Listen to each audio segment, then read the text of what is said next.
am Nando. And I'm DJ. And I am Diggins. And this is Mostly Nitpicking, a podcast where every week we pick apart a piece of pop culture by looking exclusively at the details. Woohoo! Oh, great for America. Very good. So you guys are both doing the same character, and that's great. Because you didn't want to take a shot at any of the more complicated accents, like more ethnically, cancelable accents. I'm pretty sure that's what I'm doing, man. Like I said, I'm DJ. I'm pretty sure DJ is doing, the Jamaican accent. I thought DJ was also doing Guile, because Guile sounds so weird and kind of stilted in this. Yeah, man, his name is literally DJ in the game. I know. It's very similar.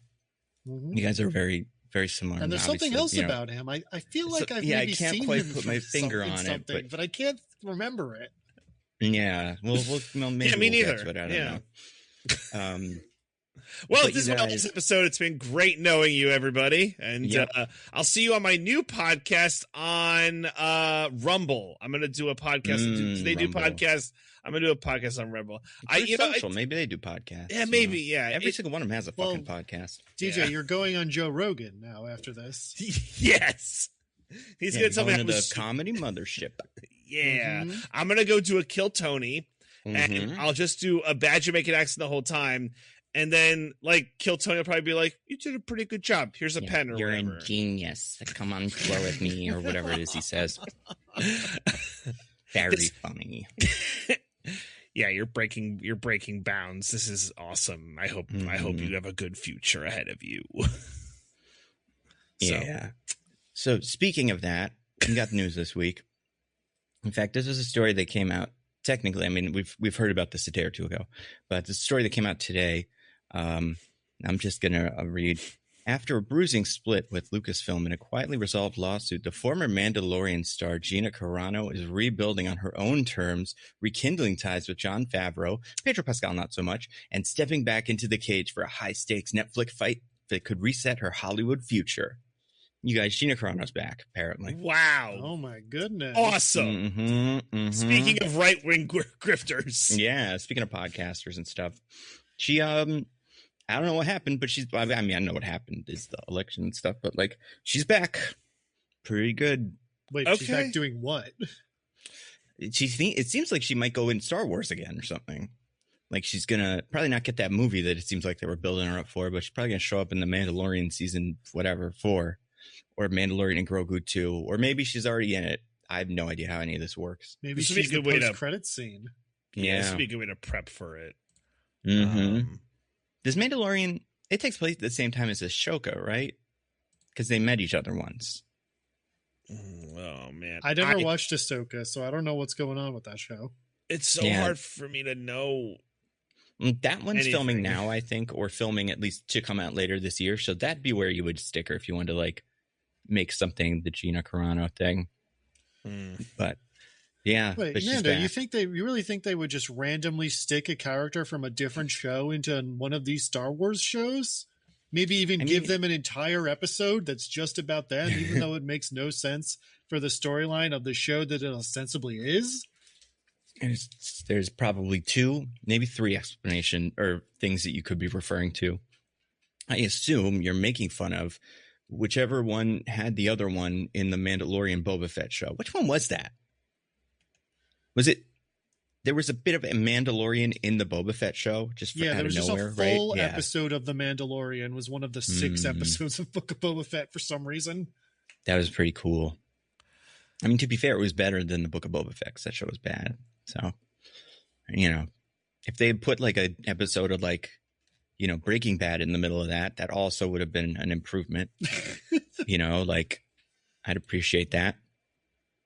I'm sorry. I got distracted by Googling, and I just need to clear something up. Is Gina Carano an MMA fighter? She was. Well, we may have buried the lead here, because she's fighting Ronda Rousey in 2 weeks. Yeah, that's the other thing that was in this article. They and they're very similar kind of people, They both showed up in one of the Fast and Furious movies and then not in the rest of them. Remember that? Mhm. She's in 6 and Ronda Rousey's in 7. Both not very good at acting. I don't know what Ronda Rousey's like vibe is. Is she like a better person than Gina Carano, or like is she? I know nothing about her. I mean, she did flirt with saying Sandy Hook was staged. Oh, I think she has apologized for that now, and it's been like, that's definitely not true. Okay. But there was a period of her career where she was like, I don't know about this Sandy Hook thing. I mean, she says she's sorry. I guess that's fine. How much can we, these MMA fighters get hit in the head a lot, I think she's also, I don't know if she's apologized for this, and I don't know the full details of it. I think she's also said some things about trans people. That makes sense. Again, you get hit in the head enough, you're like, wait, why aren't the men and the boys? Yeah. And then, what else is Ronda Rousey in? She's in some stuff. She thinks that transgender fighters have an unfair advantage. So she's probably right up there with Carano. What did Carano do that was got her canceled? I don't know. Somebody was a Nazi or something. Yeah, hers was way worse, right? Yeah. I think there's the typical, MMA fighter like meathead stuff. That's like, it's not great. But then, Gina Carano was like full, like conspiracy theorist. Well, I shouldn't say conspiracy theorist. That's a cool thing to be now. Full bigot, so. I want to be clear here that I just looked up the timeline. Ronda Rousey apologized for being, I'll say, Sandy Hook truther curious 11 years after she did so. Better late than never. I wonder what got to her. She was doing her own research. She just finished it. You don't want her to rush it. She did say after she got a bunch of backlash and deleted the tweet, originally she said, asking questions and doing research is more patriotic than blindly accepting what you're told. There you go. Okay. There you go. Guys, I think that's a sentiment we'd all agree with given recent events. I think we all think that doing your own research and not taking what you're told is super important nowadays. Well, listen, it's important to do that depending on what you mean.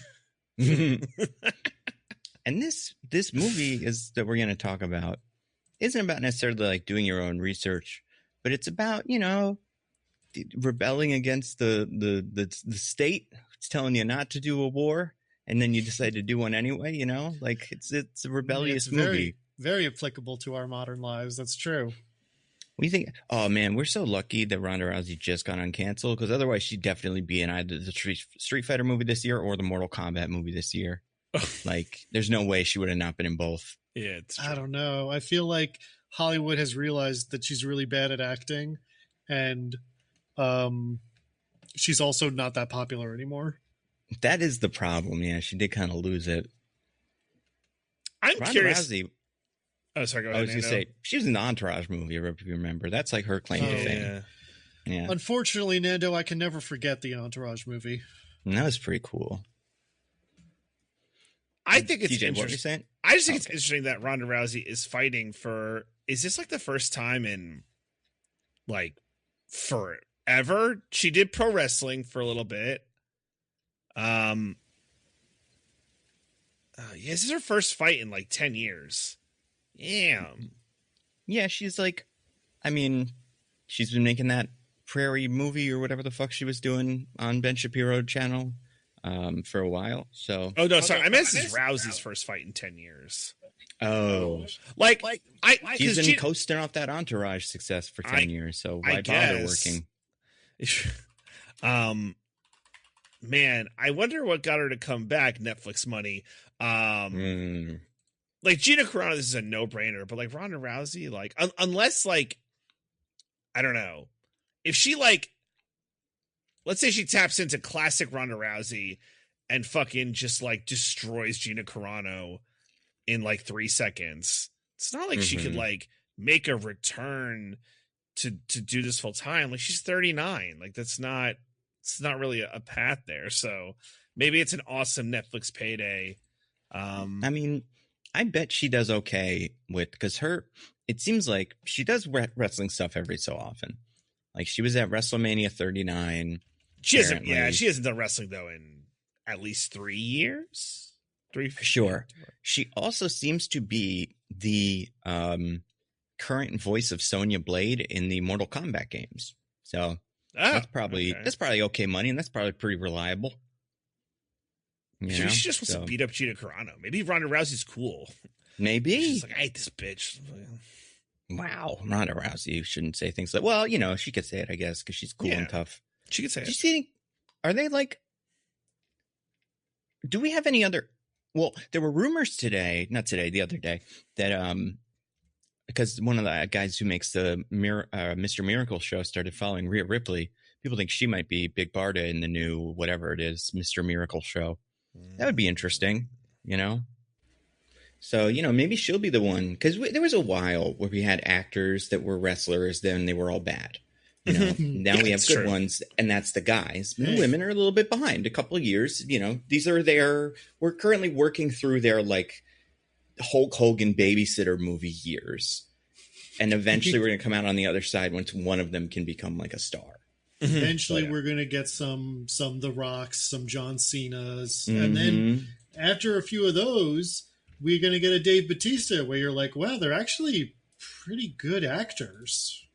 And he's a weird one because he was wrestling for a while before. Yes. Like, I feel like John Cena showed up in wrestling and they were like, you're also going to be a movie star, sir. Like, you're going to be, this is going to work. They kept trying and it didn't work. But, there's that Marine movie that he was in very early in his career. And The Rock, I think, is the same way. Not quite as immediately, but like the pivot felt very natural. Whereas Batista was around for a while and just wrestling and then got this one movie. Wasn't Drax the breakout thing for him? Yeah. I feel like he maybe was in other stuff. Well, I mean, he was in The Man with the Iron Fists. He played Brass Body. That's right. And he was in that James Bond movie. That's right, but I think that was after, because he was in Spectre, and I think that's the year after Guardians. Okay. Yeah, because he plays Mr. Jinx or something, or Mr. Binks, or he's Binks the cat. I don't know. Anyway.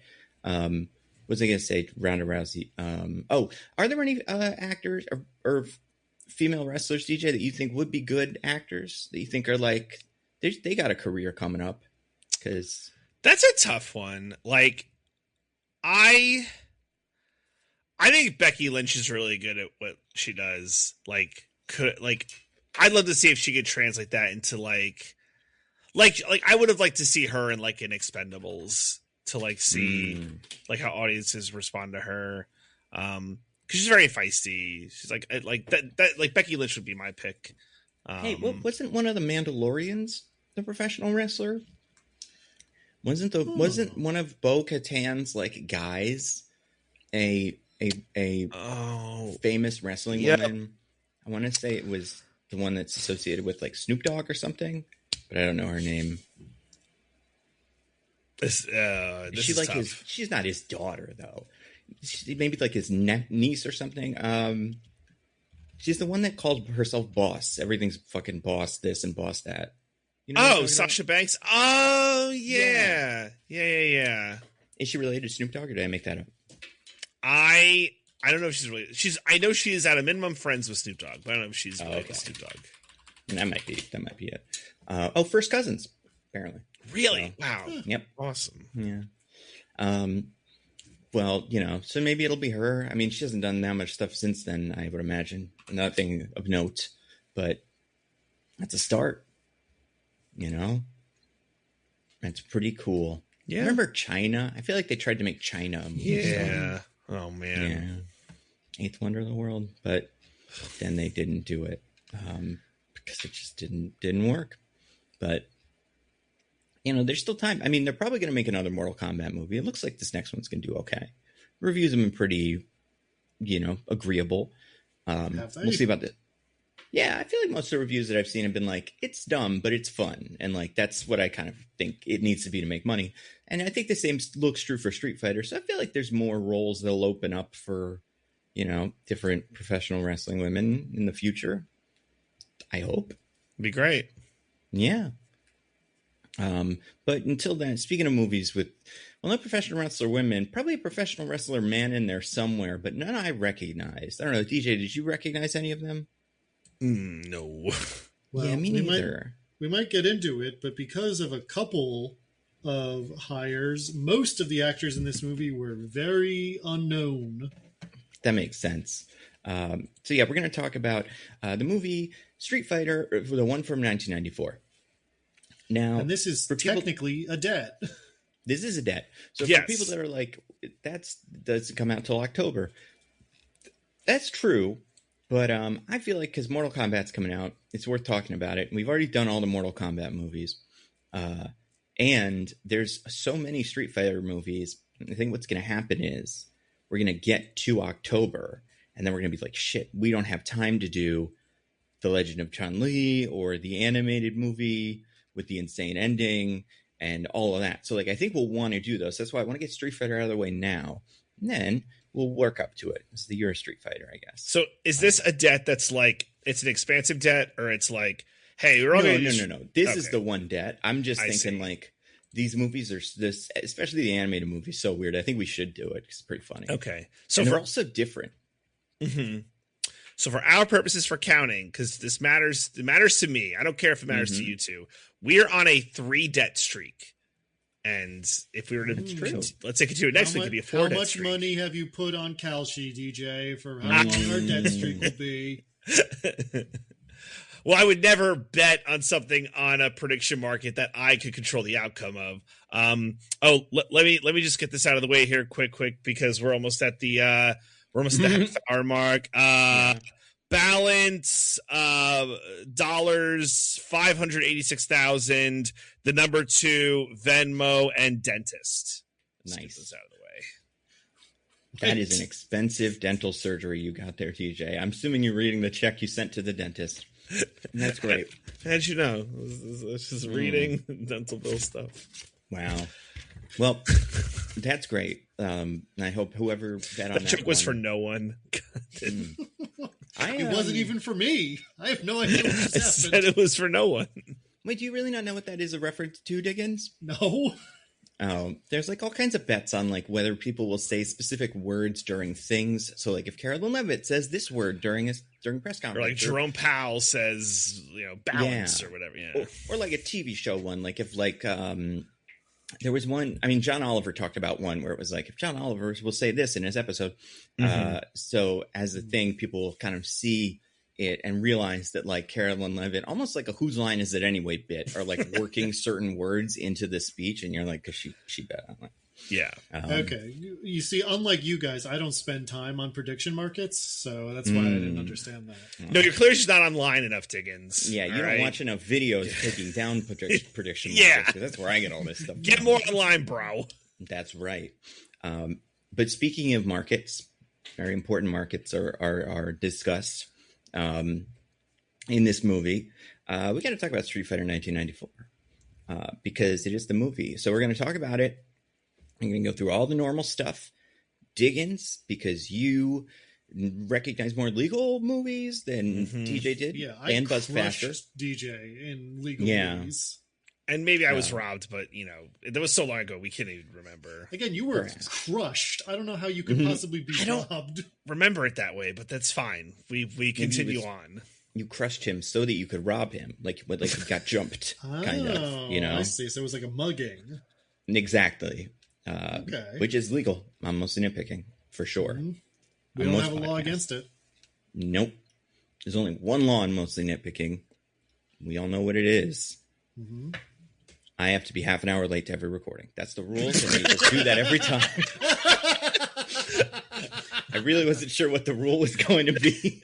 Well, you know what? That is probably the most ironclad rule of this podcast. It's very important.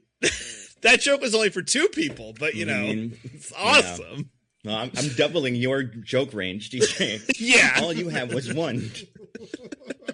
I don't know where the third person's going to come from when Diggins makes his next line, makes himself laugh really hard. That's pretty good.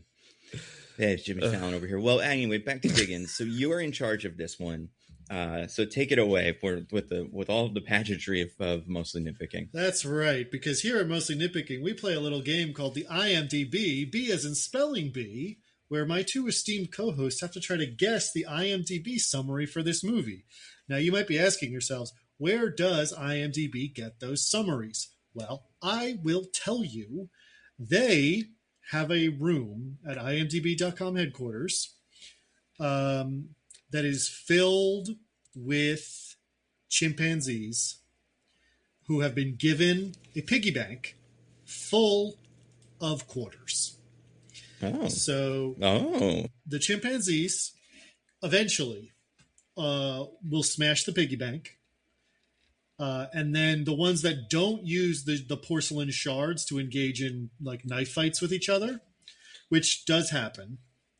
The rest of them will sort of like pick through the quarters and will sort of like fling them around and just sort of like play with them, maybe eat a few. The important thing is eventually the room is flooded with sleeping gas so the chimpanzees can be put back in their pens.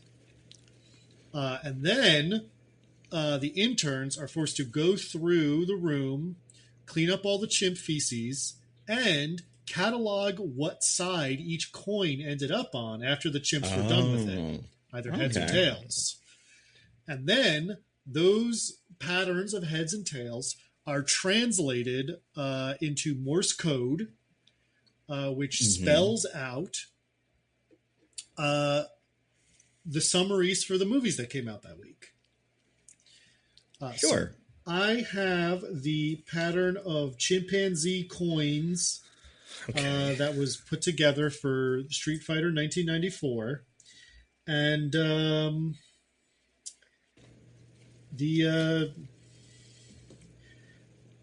I'm not sure the chimps were familiar with the concept of summarizing a movie. Oh, damn it. They did it very strangely. Not inaccurately, but very strangely. Okay. So, DJ, as last week's loser, you get to decide who goes first. I'll just go first, so then I don't have to think about it anymore. I could just say words, and then they'll be on the record. I've already mentally prepared for a tiebreaker anyway, so... Like, I don't know what you're talking about, DJ. There might not be a tiebreaker. We haven't had a several, the 4-month-long streak of doing overly complicated tiebreakers. You know what? I'm already on. Am I on a 2-week losing streak, a 3-week losing streak? It's only 2. Maybe I'll challenge Diggins by giving. Okay, here's my summary. I'm gonna see. I'm just gonna test Diggins. I'm gonna test him. All right.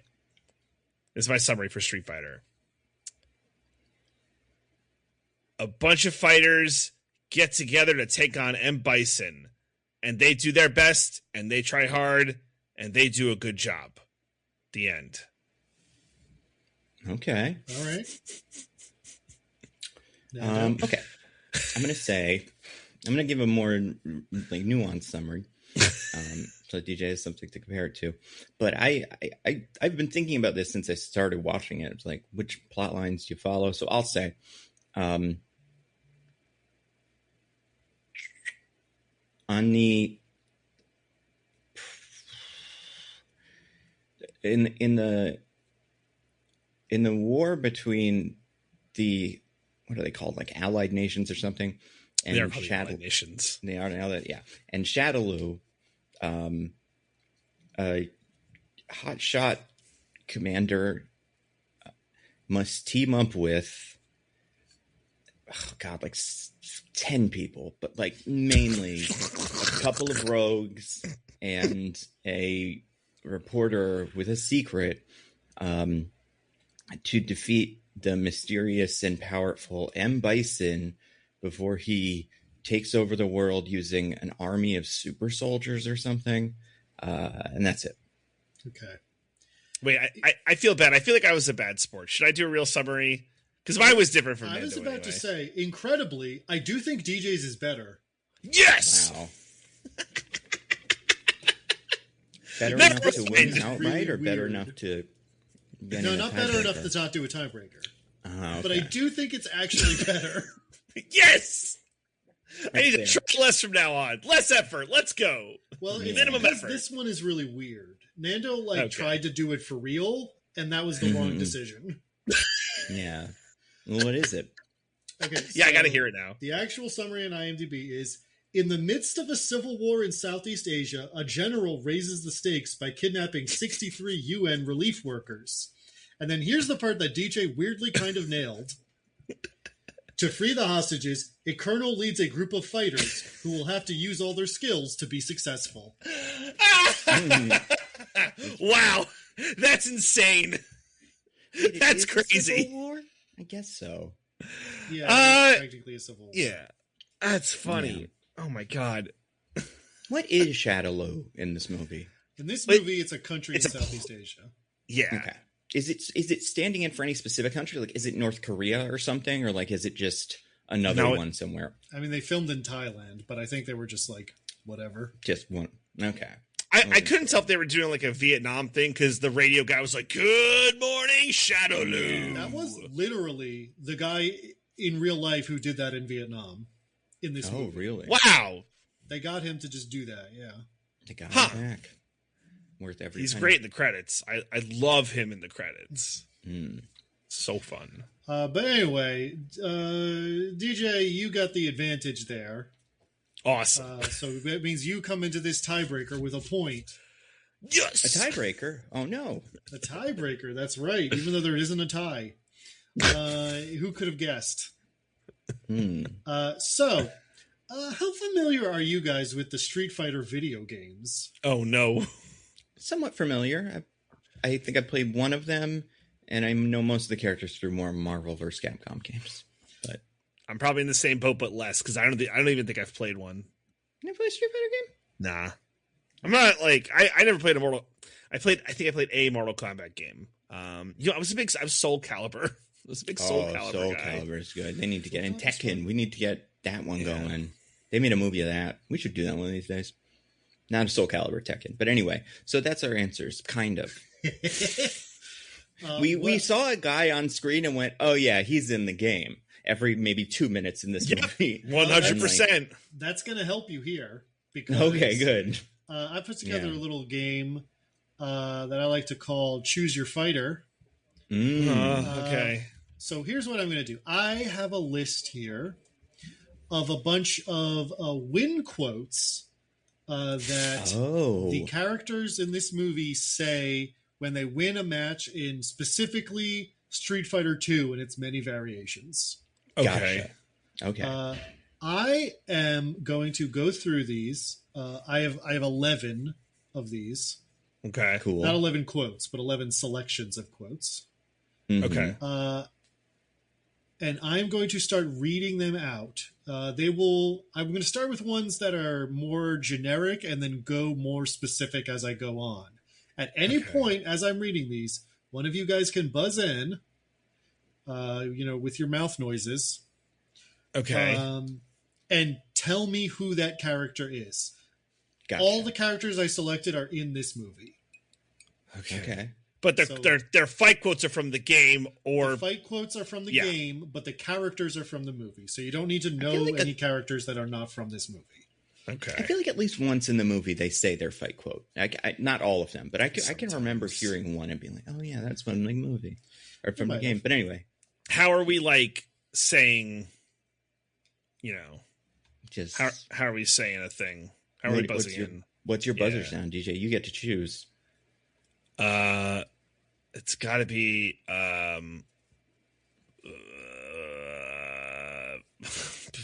buzz. I don't know. Oh, okay. Okay. What about you, Nando? What's your noise? Mine will be moo. Like a cow. Okay.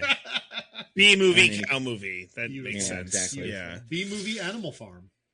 Animal there Farm. it is. Reviews for that are in. That's a weird one. We were just talking about that during your 30-minute. Yeah, during. Okay, terrified I'm going to have to watch it. Yeah, me too. No, we can't break the debt streak. Kalshi won't stand for it. Too many people lose money. Yeah, that's true. All right. Anyway. Okay. All right. So basically, I'm gonna read them out. I'll like read one quote, pause, read another quote, pause. At any point, you can interrupt me. So wait, when you go through quotes, that's all for the same character. All for the same character. I see. Okay. I'm ready. I'm excited. I like Street Fighter. I think this will be fun. Okay. Then I'm going to start with the first one here.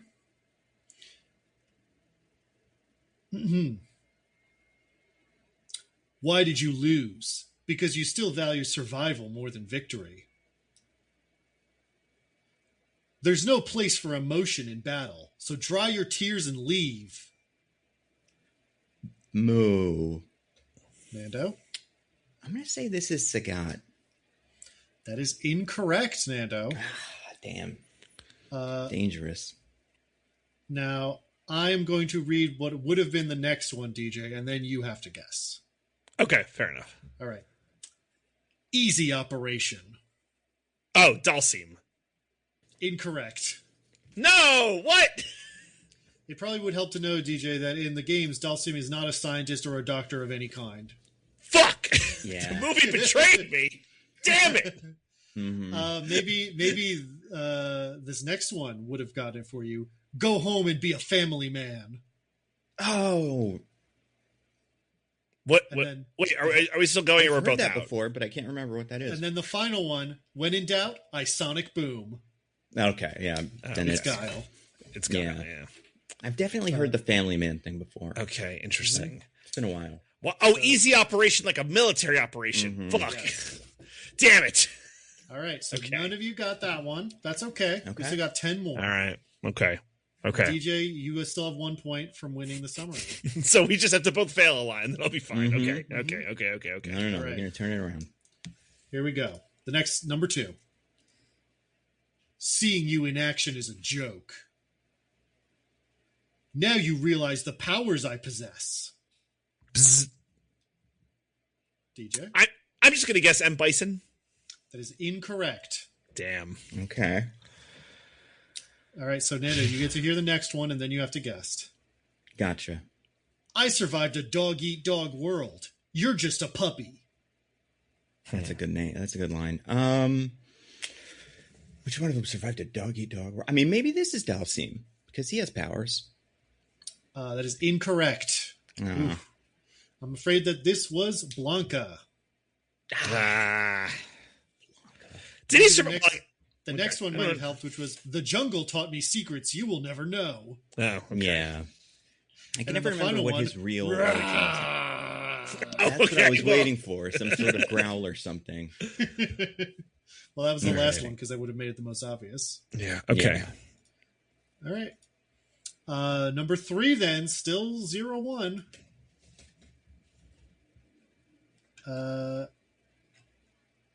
Sorry, some of these got mixed up. There's no chance for you to beat me. Challenge someone else. Moo. Yes? Ken. Incorrect. I only... All right, give me Ken. the next quote. That's pretty generic. Justice will triumph in the end. I'm sure of it. Oh my God. I mean, I'm going to assume you didn't, like, repeat characters. And it's like, okay, all right. I'm just going to go with Ryu. Incorrect. Son Maybe of the a next one bitch. might have helped. Didn't take me seriously because I'm a woman. Look what happened. Was it Kenina. Cammy? Ken No, with it's a different actually hat. Chun-Li. Oh, it's Yeah, Chun-Li? All right. Okay. All right. Well, this Ooh, game's going a ways. they're not doing We're doing great great. so far. Figuring it out. But number 4. Okay. All right.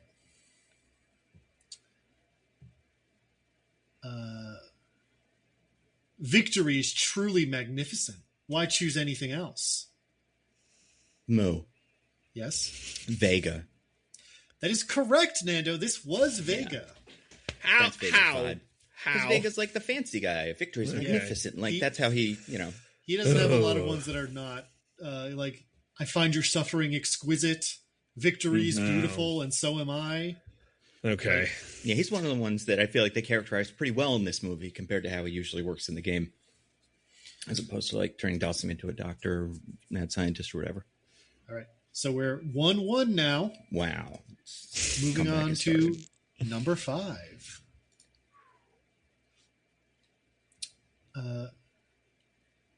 Your missing teeth will remind you of my victory. You must enjoy being beat. Let me remodel your face one more time. Glory to the British Empire. Bzz. DJ? Is it Cammy? That is correct. It is Yay! Cammy. Yay! Yeah. Thank goodness. It's a good one. All right, so 1-2 to DJ. Moving on to number 6.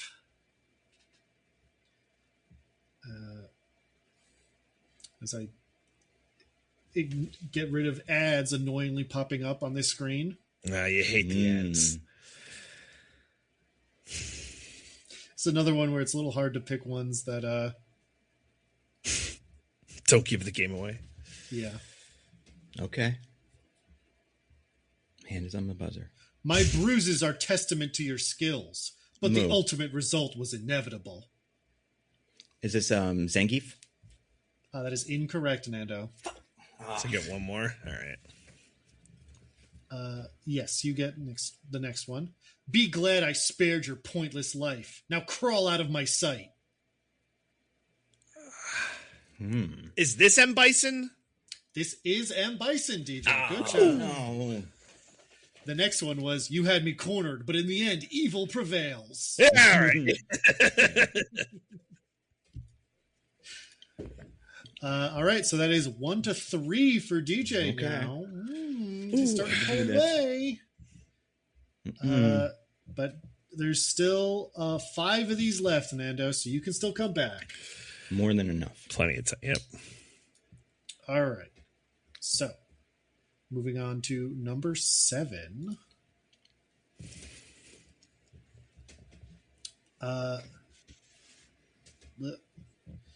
To live is to fight is to live.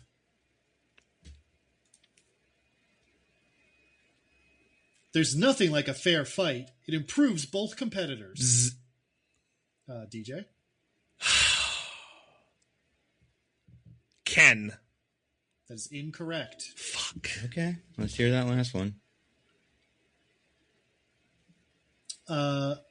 Don't fight for victory. Fight to improve yourself. Victory will come. I'm gonna say. What was the first one again? To live is to fight is to live. I'm gonna say this is Dalcium. No, I'm sorry, guys. This was Ryu. I was. All right. Blah, blah, blah, blah, blah. All right. All right, moving on. Number 8.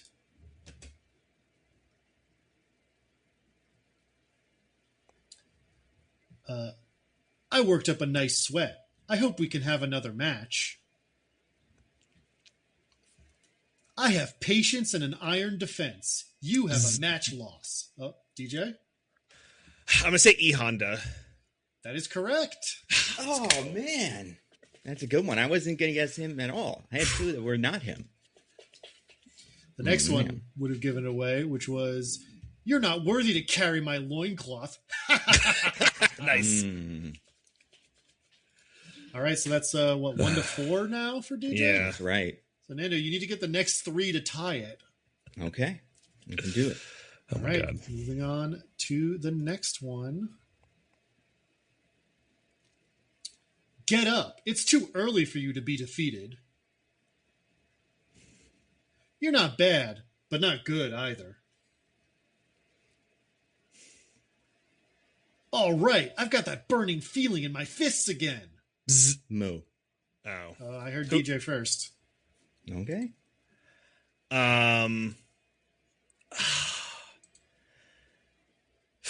Nana's going to get this because I'm having a brain fart. I'm going to guess DJ. That is incorrect, DJ. Yeah. So, Nando, you do get another one. Okay.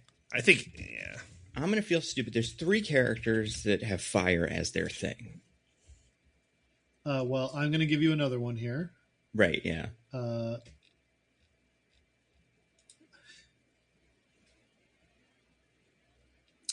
I need a better workout than this. Where's Eliza? Eliza? I'm not sure how to pronounce this. I don't know. That's helpful. It would be extremely helpful if you knew Street Fighter. What was the second one again? You're not bad, but not good either. Oh, never mind. What's the third one? The one with the fists.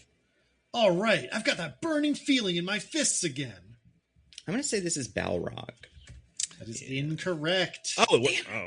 He isn't one of the fire ones, but I kind of felt the way that he was talking about training. I was like, oh, that's like what a boxer would say. This was Ken. Ken? Shit. Yeah, Ken was one of the fire guys. Okay, so that makes sense. He also had the Hado. The Setsui no Hado. I don't know if he had the Setsui no Hado. I think that might just be Ryu. Well, he had the Shoryuken. Like, he had the uppercut that's on fire. That's his, like, Shoryuken. Right, the Setsui no Hado is like a thing. I don't know. I don't really know this story of Street Fighter that well. All right. So moving on to number 10, even though it's impossible for Nando to win. No, it's impossible. It's not an excuse to stop fighting. You wouldn't say that in Street Fighter, yeah. Mm-hmm. You are not a warrior. You're a beginner. Someone like you could never scar me. No. Who was Heard DJ a little bit before Nando. Okay. Sagat. That is correct, DJ. That is Sagat. All right, and now it's the final one. That's worth 8 points? Okay. That's right, Nando. This is worth 8 points.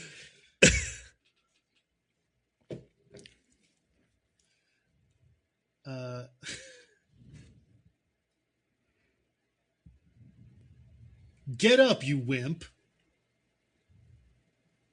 Hey, what happened? I'm not through with you yet. Bzz. DJ? Zangief? That is incorrect. All right. So, Nando, you get the next one. Give him all the quotes. Just give him all of them. I think this next one might be all he needs. Okay. My punches are stronger than your kicks. Oh, okay. Okay, so is this Balrog? This is Balrog. Yeah. Okay. All right, that's the 11 I had put together. Incredible. So it Good game. 2-5, I think. Yeah, I think that's right. I like that game. Yeah, because you won it. And I liked it regardless. I like Street Fighter. Do you remember if any of them said their lines in the game? Now that I'm thinking about it, I want to kind of look through like the quotes on IMDb. I believe some of Guile's and M. Bison's can be heard as they start to fight, but I don't think they say them. I mean, M. Bison says game over, but that might not be one of his lines. No. Interesting. Wow. That's great. Well, DJ, as the winner, you get to tell us what you thought of Street Fighter 1994. Yeah, I can't, did we talk about this? Had you guys seen this movie prior? I have never seen it, like but I knew times. about it. Like I knew a lot of the big things. Okay, so I'm in your camp, Diggins. Like, knew a lot of this stuff, never seen the movie. I didn't know what to expect, and what I got, I was like pretty like surprised at how much like I enjoyed it. It's basically like a 90-minute like Power Rangers episode. Basically, it's like it's so silly and camp. I think what's great about it is like not everyone in the movie like knows what time it is, like what speed they're playing at. Like, I don't know, man. Like the actor for like M. Bison is like they're like giving us like this is my Oscar. Like I'm gonna win. Like I'm gonna get all of the accolades off of this. Jean-Claude Van Damme does not know what time it is. He's not bad in the movie, but like I don't know what he's doing. And he just sort of like flex his muscles and do punches and look good. But like I don't know. Overall, it's just like it's like funny and camp and like it's not. I don't know. It's not good, but it's super enjoyable. Like I would challenge anyone to watch this movie and be bored by it. It's insane. I also love it. This alternate reality of like what the UN could be. Cause like in this world, the UN has a fucking army. And it's like, oh, that's interesting. Let me look at more like this world. It's a bunch of different people from all these different nations getting together to fight. That's true. This is a pretty bad review. I loved it. It's a great, it's a movie. It's an enjoyable movie. Quality is shaky. A lot of it doesn't make sense. We'll get into those parts. So I will say this. It is interesting how the take of this is like, okay, we're going to make a Street Fighter movie. From what I understand, I know it says in the movie this is based off of Street Fighter 2, but there's like an actual tournament in Street Fighter 2, right? It's not this. So it's interesting how they're like, this is not, Shadaloo is also not a country. Like it's the nothing group. Yeah. And it's like a business, like right? Story. Like it's like a secret organization. Yeah. It's like Cobra, right? Like that's kind of like what it's like, right? But anyway, all that's to say, it's interesting how they get from we're gonna make a story of like some plausible bullshit that might be like in a generic action movie, but like then we're gonna like fill in the Street Fighter stuff and like how they get there. Like besides M. Bison and maybe like DJ, like for like most of the guys, they're in like a regular outfit and then they wind up in their Street Fighter outfit. And like that journey for every character, I fucking love. Some of them are like kind of normal and some of them are just completely unhinged. Like Blanca's insane, although maybe that's how it happens in the game. I don't know. I was wondering about that. It's incredibly not how it happens because they actually mashed up two characters. Awesome. So yeah, like, and that made me think too, maybe if you're like a purist for the video games, you're like, I don't like this at all. But for me, who's like a newbie, who's like, ooh, big explosions and silly movie and punches and this M. Bison performance that's off the fucking charts, I'm like, I enjoyed this. This was a fun time. So I liked Street Fighter 1994. All right, Nando, put me in my place. No, I mean, this movie's great. I love this movie. It's not good, and it's not like, you know, a crossover hit that I would recommend to people, but it's pretty fun. And like you're saying, these games, most of them, definitely the four we mentioned. What was the one you mentioned you played, DJ? Oh, Soul Calibur, not as much necessarily, but the other ones, Mortal Kombat, Tekken, Street Fighter, all tournaments, just because that's the only way to organize one of these. Soul Calibur kind of is, I think, because you're trying to get the Soul Calibur sword or whatever. But like, yeah, that one, I think, at least the one I played, has like a narrative. So like, if you're not going to do that, which they seem to not want to do with this, like they wanted to make it a movie that has like a plot and give everybody kind of different little character origins and stuff. It's pretty crazy how many characters from the game they managed to do that with in this movie. Because like the Chun-Li one, which we'll talk about at some point in the future probably, there's like 6 Street Fighter characters in that, and 2 of them are just like Vega and Balrog, the enforcers who don't really do anything. But like this movie, it's like every single Street Fighter character shows up, does whatever their thing is, and they kind of figure out a way to make it part of the story.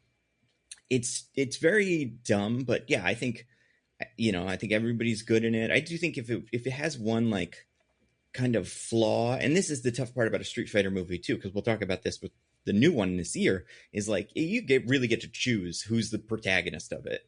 And this is not like, you know, I don't know, like other video games where you're like, let's see this Tomb Raider movie from, you know, some other guy's perspective. So like this one chose Guile as the protagonist, and it's okay. The next one chooses Chun-Li. It's bad. The movie's bad. It's not because she doesn't work. But the ones later, it seems like, choose Ken and Ryu, and that's when they decide like those are the protagonists of these. And I think the problem with this movie for me is that the Ken and Ryu, while they've got a lot to do, aren't that interesting. So it doesn't feel like their plotline balances out all the other stuff. Like they barely, like obviously everything that M. Bison is doing is the most exciting thing, and they don't really spend very much time with him or like on his side of the plot. They're in their own little like sub, you know, room of the movie where them and Sagat and Vega keep fighting each other. So yeah, no, the movie's great. I love this movie. A lot of weird stars in it. Raul Julia's great. Ming-Na Wen, great. Yeah. And those are the two that are good. I mean, I like Jean-Claude Van Damme too, to be fair. I think he's putting a lot of energy into it and he's doing something. It's really strange that he's Guile, like, considering he's not from America, but you know, apparently whatever. His casting was something Capcom insisted upon. So I also am aware that there's a lot of weird, like, kind of interconnections between Street Fighter and Mortal Kombat, and he's one of them, right? Is that true? Oh, Jean-Claude Van Damme? Yeah, he turned down Johnny Cage to do this. And Johnny Cage is kind of him, like, modeled after him. He's like a hotshot, you know, movie star. The same way that Balrog in this is modeled after Mike Tyson, but they couldn't use him, so they had to call him M. Bison. They changed that to this guy, and like it's a very strange relationship they have. But yeah, no, I liked it. I think it's pretty good. It feels like playing a video game though, where they did try to make a story out of, like, every 3 minutes, two of these characters have to fight, and that's pretty good. Like, they even have like the same bullshit, like, things where two characters that shouldn't really fight go into a room at the same time, and because of that they get in a little fight, and it's like, oh, it kind of, you know, they didn't understand each other. I will say there's a lot going on in this movie, and it is kind of hard to keep track of all of it, and we'll see me do that in a couple of minutes. But that if there is one flaw, it's that you stop watching this movie for like 2 minutes and you're so far behind on like why things are happening and where people are. You can't look down at your phone. This is the movie to stay locked in and not look down at your phone. Oh, you mean all movies? No. What about that movie? Wasn't there a movie that put like an app out and you were encouraged to use your phone? So it was kind of recent. Remember this? God, I don't remember what the movie was. What movie was that? Oh, that was Mithrigan 2. Yes, that's right. So definitely not that. I was just going to say B movie. That's when you can kind of stare at your phone while you watch. But yeah, what about you, Diggins? What did you think of Street Fighter in 1994? I think this movie certainly benefits from nostalgia, which is not for it specifically, because I've never seen it, but for this sort of like era of films, which does not exist anymore.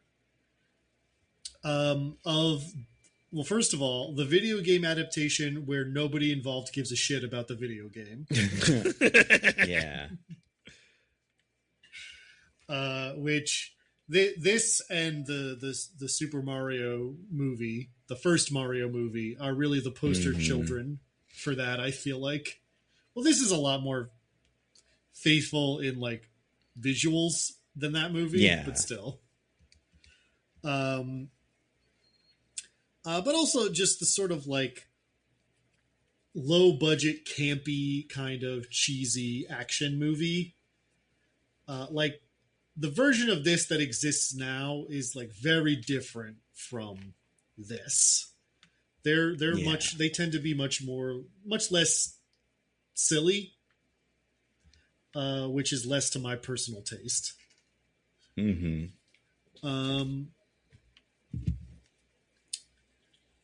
I do think it's not really a good movie, like structurally. It's all over the place. Like none of the characters have enough time to like really do anything to like make us care about them. Jean-Claude Van Damme is high off his mind on cocaine and just is not doing a great job, I don't think. How dare you? Except for when he does kicks. The kicks are pretty good. And when he does this, that's pretty good too. We all love that. We do love that. Sure, I'll give him that. And also, there's clearly just like chunks of this movie missing that they either like never filmed or had to like throw out in the edit, because things just sort of happen and scenes just kind of end, and you're like, what? Yeah. What's up with that? Where are they going now? How did those two get together? And you kind of just have to roll with it. All that being said, like, I do have a fondness for it. I did enjoy myself watching it because it is like very silly and campy. And I think it is leaning into that. Like, I think this movie is intentionally silly.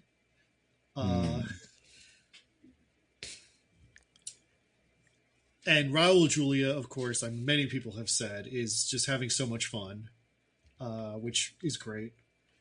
He is a very good, like, scenery chewing villain. The action is uneven. Some fight scenes are really cool. Some they have to cut around the fact that Raul Julia can't do fight moves. Yeah. Which, you know, is perfectly understandable considering he was dying of stomach cancer at the time. Really? Yeah. Oh my God. Yeah, this was his last film role. Mm-hmm. That's crazy. Mm-hmm. All of this to say that, like, I think it isn't a good movie, but I think it's a fun movie. And I think if you go in with that mindset of, like, this isn't really going to make a lot of sense or, like, go anywhere or, like, be paced well or always have good action, but it is always going to be extremely silly, then I think you can have a good time with it. Yeah. I think that's right. We never check, or maybe we didn't. We did check at some point, but I don't remember. How much money did this make? Was this, like, successful? It was. It made about 100 Okay. million. It only cost 35 million. There you go. So it made money. Okay.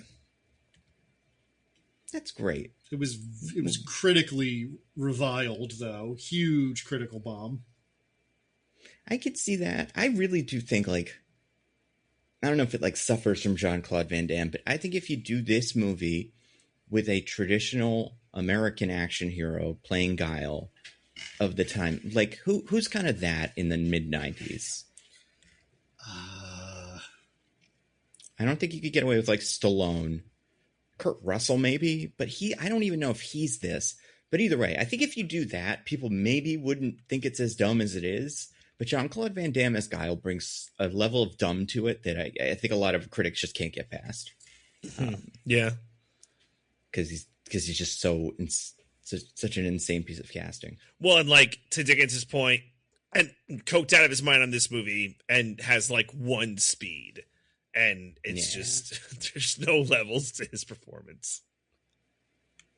That's why I'm very excited for Cody Rhodes to be Guile in the new one. I mean, and for Guile not to be the main character.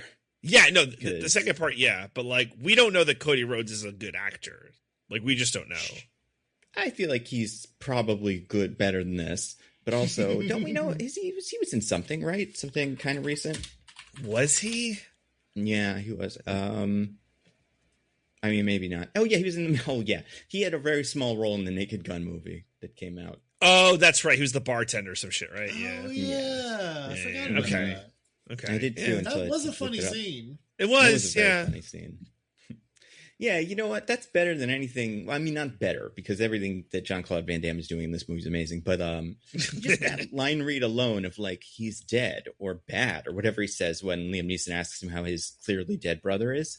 Like, that's good enough to be a fun Guile. Right. Yeah, all right, fair enough. The other weird thing about this movie is it doesn't really get into any of the magical stuff. It tries to do that thing where it explains some of them with science, but then also just ignores a bunch of them. And that's the only thing I think about this movie that I'm not in love with. And I'm looking forward to in the new one. It's Rio like... never even throws a hat at him. No. I know, but how are they going to get there? Right, yeah, like... Even M. Bison doesn't even really use any of his superpowers. He just kind of has electromagnets. No, do you mean his psycho power? I do mean his psycho power. That's right. He has no psycho power in this. Much like he just has the trains or something, right? Like the wonderful trains from Osaka to whatever. You know, he's got that. He has electromagnet powers, yeah. Yeah, which is interesting. But that's the only thing where this feels like one of those, like, well, we don't want to fully do the thing. But if the character didn't have any of that to do, like E. Honda or Zangief or whatever, then they were perfect. And yeah. And there's some really funny lines in this movie that continue to be funny, even having seen it a billion times. But yeah. So speaking of seeing it a billion times, I'm going to see it one more time while I'm summarizing it. I was going to say, that'll help you out in your summarizing of this movie, Nando. One assumes. put together this 15-minute timer for you. Ooh, what's it gonna be? Oh man, I mean, there's so many themes and things in this movie, so many like ideas. Hopefully there's a boat somewhere. That's really what I'm looking for, but I'm not thinking we're gonna get a boat. I feel like we've really mined the amount of timers that are on this website. Is it time to retire? So we need a new website or something. I just think we need stop like using online-stopwatches.com or whatever it is. Mm-hmm. I mean, I wish some of these were better. I mean, I guess this is a fuel gauge timer. So that's like when M. Bison and Sagat are going to get blown sky high, right? Well, I was going to say there's that, and then there's when just like I said, most of Guile's stuff is flying a boat or like driving a boat around. Mm-hmm. So I'm assuming that runs on some sort of fuel. Most boats do. Yeah. Well, nowadays. That's true. Not all boats. Yeah. Let me see if we could share this out because it's on the same screen. I think I can. We're just going to do our best. Okay. Sharing it. Look at that. See, it's a fuel gauge. Ooh, all right. I like it. It should be ready to go for 15 minutes. Oh, here we go. Okay. There we go. Is it going? Oh, okay. I have to restart it then. All right. So here we go. So I'm going to get it going. And I'm going to just, let me know when I get something wrong inevitably because I forgot what happens to that guy. But I'm going to do my best to keep it kind of close to how the movie does it. All right. I think it'll do a good job. Starting up in 3, 2, 1, go. Okay, so the movie starts with news report, like the summary said. There's a Shadaloo is like a country, like you said, in Eastern Asia, Southeast Asia, and it is run by Bison. But Bison wants to make we'll get to it. But Bison takes a bunch of people hostage, which gets the attention of the Allied Nations and the United Nations of this world, which is run by a Belgian man with a big old American flag tattoo named Guile. And he really hates colonel, Bison, even though he's in charge of an entire military operation. It's weird because like it feels like this military all kind of was from different places because you got him. This whole movie is very multicultural, but you got him, you got Kylie Minogue as Cammy, which is also really weird because she's Australian. And then the only other like good guy in the main group besides like Chun-Li and her team is like T-Hawk is there. So it feels like they just all showed up at the same day to the fight, and he was the loudest, so he got to be in charge, and he is. So he gets on the news and is like, "And Bison, I'm gonna fuck you up. I'm the coolest." and pretty much like slightly less vulgar than that, but about the same. He pretty much cuts a wrestling promo. Yeah, he really does. It's so much of a wrestling promo that people behind him are just cheering the whole time because they're like at a wrestling match too. Everybody's cheering in the background of this movie the whole time. The other thing is, so we meet M. Bison. M. Bison is like a weird warlord kind of guy who does experiments. He's also kind of a mad scientist, kind of, but he also is more like Dr. Evil, and that's like his main deal. And he wants to create Bisonopolis. Bisonopolis. Yeah, that's what it is. Because he's an egomaniac who wants to put his name on everything. Can you imagine? But then and we'll get to it. He's got all kinds of great stuff planned. So then cut to all that stuff is important. Cut to Ryu and Ken are like kind of hustlers that work around here and are friends and work for, I think they smuggle guns for Sagat and Vega. Well, not and Vega, but Vega works for Sagat. And like Sagat is a like mob boss or something, in like some sort of also like local warlord underneath guy. More like a triad given the part of the world, but yeah. Sure, yeah, that makes more sense. But yeah, like he answers to M. Bison kind of, but not directly, but he is going to. Anyway, there's a big fight where Sagat has to like decide whether he trusts them or not. But he does. They're cool for that moment. But then cut to Raul Julia is doing experiments. Okay, so he's trying to mutate a guy. He stole one of Guile's guys. I don't think we know it's Guile's guy yet, but he has a doctor named Dr. Dalseem who's chained up with kind of chains similar to how one of his costumes looks, I'm assuming. And he's mutating a guy to turn him into an ultimate soldier or something. I think to prove that he's cool, Ryu has to fight Vega. And like, is that what that is? So Sagat found them out that they act because he knew where the guns were and he tried to betray them, but they were just toy guns actually and not real. Right. So now like punishment, he puts Ryu in a cage match with Vega. Because I could not remember why he trusts Ryu later, but it's because they all get sent to jail during this fight. It gets raided by Jean-Claude Van Damme and all the others because Sagat is tied to them, and they all go to prison. And Ryu and Ken figure out a thing where they're like, "We'll work with Guile to get out of prison," kind of, and then in middle of that they free Sagat and Vega also. So then Sagat's like, "This guy's pretty cool." During that big fight to break out of jail, Ken shoots and kills Guile. And he's dead. He dies and falls over and is bloody and stuff. I thought he was the main character, but he's dead now? It's like Scream. And then the doctors look at him and go, he's dead. Also, there's other people that are watching this, and I think this is maybe when we get introduced to them. There's a news crew that is made up of Actually, they're in the very beginning. Are they? Oh, right. Well, she's in like the very, very beginning. Yeah. Yeah. And yeah, we do see the introduction of them. But yeah, news crew made up of Chun-Li, and then her two friends who are also enemies of M. Bison because M. Bison destroyed the sport that used to be their livelihood.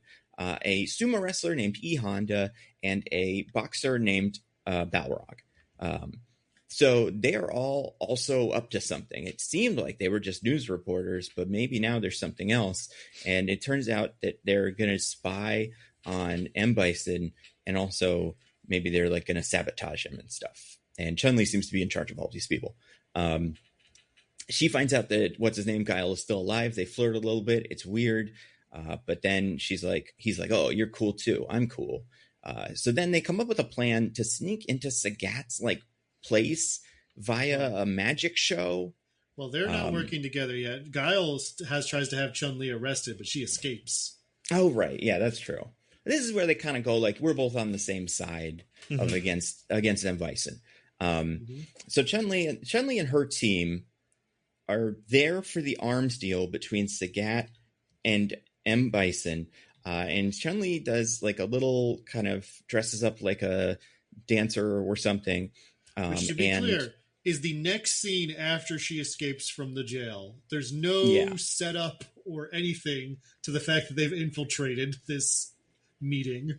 Yep. And like, it's interesting because for a second it seems like they do want you to go like, who's that? Is that the same person? But then pretty immediately they're like, oh yeah, that's that sumo wrestler guy next to her, so that's definitely her. Anyway, all the main characters are here pretty much. Other characters that haven't been named yet.